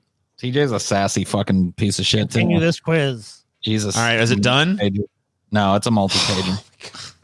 I've already done our answers, TJ. What the worry. fuck? Why we got to go back? So they can get more ads. Oh, wait, I think the other one has to answer. Do they? Continue the Continue quiz. quiz. Why is it same? Why did I do that? I don't What the know. hell, dude? We've been scammed. What is this? Oh, This okay, is- no, we haven't. This is Okay. different now. It's finally different. You got to go Oh back my up. God. That was You gotta go scam. back up because we skipped one. Yeah, there's one up there, isn't there? Which food Yeah, are number we? 7. Okay, I want to make sure we're being scammed. We're mac and cheese, dude. Yeah, we're mac and Totally. cheese. Which one are you? I'm the mac. Yeah, I'm the cheese. All right. Definitely. What do you and your bestie bond over? What's the art and music? Art music, probably. Hard music. It's also what drives most of our division. Food, too, though. Food. Oh, damn, that's true. Food is an option there. Hold on. Yeah, Let's see. hold on a second there, man. Whoa. I would say more art and music, but food All food right, is sure. fucking food works too. I don't know. Your friend has started hanging out with someone else. How do you feel about it? Oh, man, I'm going through this right now. Very, very jealous, This excited. fucking Wash assholes trying to cut in on my friendship with TJ. Very, very jealous. No, I don't know. I would say I don't really give a shit because Paul can hang out with whoever he wants. Right? Yeah, I'm All fine. right, I agree. Your best friend is always telling stories, reminding me of what could go wrong, saying something silly, trying to fix a problem. Paul is definitely the first two, and both pretty strongly. Yeah. I don't know. Is there an overlap with me? See, I would answer saying something silly for TJ. Yeah. Oh, Or shit. I think the bottom two are you, and the bottom The first two are you. So, are me. So how do we do this? oh man, I don't know. Yeah, you have to decide. We deferred to me on that sassy one, so you go ahead and pick this one. All right, saying something silly. I can both do that. Yeah, and you do that too as well. So, do you believe in magic? No, no. Neither of us believes in magic. Last question. What did you rate this quiz? Great. That's what I thought. We're gonna find out which duo you guys All are. right. Dude, if this thing freezes up and doesn't spin, that'll be perfect fucking shit.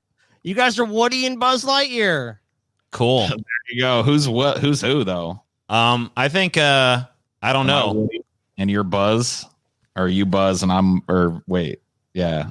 Are you Woody? Woody and who's Buzz? I feel like I gotta be Woody. Yeah, everybody wants to be fucking Woody. I feel like I have to be Woody because Paul came along after me and carried you. Yeah, and was like fucking the shiny new person, and I had to fucking adjust, And I tried to murder him. Read the last At first, I tried to murder him, but then we became friends. TJ, I'm just gonna read the last sentence of this quiz result. You guys All right. got. You don't mind being weird together, and we'll totally be BFFs to infinity and beyond. And guys, this is perfect because TJ was falling to his death, and then I swooped in and saved him with my Buzz Lightyear wings. Uh huh. we're gonna end the episode with some techniques for you guys. This is 10 ways to de-escalate an argument if you're a sensitive person. Oh my God, we're okay. It's the last thing, TJ. I swear to you. All right. It's just we're not even gonna read the whole thing. We're just gonna go through. Remember to validate the other person's experience. That's Paul, right, TJ. Your experience is valid, dude. Thank you. Valid man. Thank AF. You're, however, completely fucking Learn those I statements. I hate the fact that we're not done with this episode yet. Becoming a tomato was saying, I feel instead of you make me feel. TJ, look, I'm trying to give you this. Look, TJ, this is a therapy session for you to understand, TJ. use this with Scotty better, TJ, than me. I gotcha. Scotty. Probably more with Scotty than you do. Scotty, I feel that I would like to not be doing this episode anymore. Can I go? Nonverbal cues, TJ. All right. Learn nonverbal cues. Stick to facts. I always stick to facts. TJ, you feel this episode is too long? Yeah. Maybe say, I think the episode is too long, TJ. Look, based on past episodes, this episode is going on far too long. I feel that this episode is too long. If you feel it, I mean, that's just a feeling. Use your breath as an anchor, TJ. Yeah, I got When it. emotions are running particularly out of control, you can use your body to trick yourself back into a bit of a de-escalated state. Hells yeah. That's important here, TJ. Uncover what's beneath your anger. More anger. Wow. Yeah, an infinite well of bottomless anger. Figure out what you need and voice it. I need a grilled cheese sandwich, but I can't have one, so you could have a grilled cheese sandwich. Yeah, I could probably roll it, but ask the other person questions, summarize what they say back to them, and 10, and most important of all, take a break if you need it. Can I be honest? Number 9. Yeah, that drives me nuts. I hate it when people do that shit to me. I hate having my words repurposed and reinterpreted and minimized and fucking. I understand why it can sometimes be necessary, like especially if you're like trying to work through like a point that's like difficult and like dude. So many of the fights that I've been in, especially with women, are about this shit right here. Like I'll say something and then I'll get it parroted back at me, but it's all malevolent now. You know what I mean? It's got like this new intention. Oh my God, Scotty's the master of that shit, dude. I'm just like, what? Whatever you say, Scotty will fucking put the most negative spin on it, repeat it back in like the most fucking like uncharitable way possible, and then you got to defend like your new position of fucking total malevolence and evil. Man, TJ, I'm just calling it like I see it, dude. Okay. Oh man, I like that, TJ. I really like what you just did there. But you know what, TJ? I'm gonna take a deep fucking breath. Anchor yourself with that breath. And I'm gonna fucking de-escalate this feud with you. I'm not gonna fight with you, TJ. I know you're just trying to get a rise out of me. Yeah. It's sad that you would do that. All right. Sorry about And that. I feel that you should be nicer to people around you. All right, I'll try. Wait a minute. You used an I feel and a you statement, Scott. That's not what it said. You've got to say I feel and then not accuse, not point the finger. Fuck, dude, you're right. I feel that you are a douchebag. That doesn't I work. feel, TJ, that we could do a better job communicating together. Okay. There you go. That's beautiful. I love it. I love it. All right, that's it.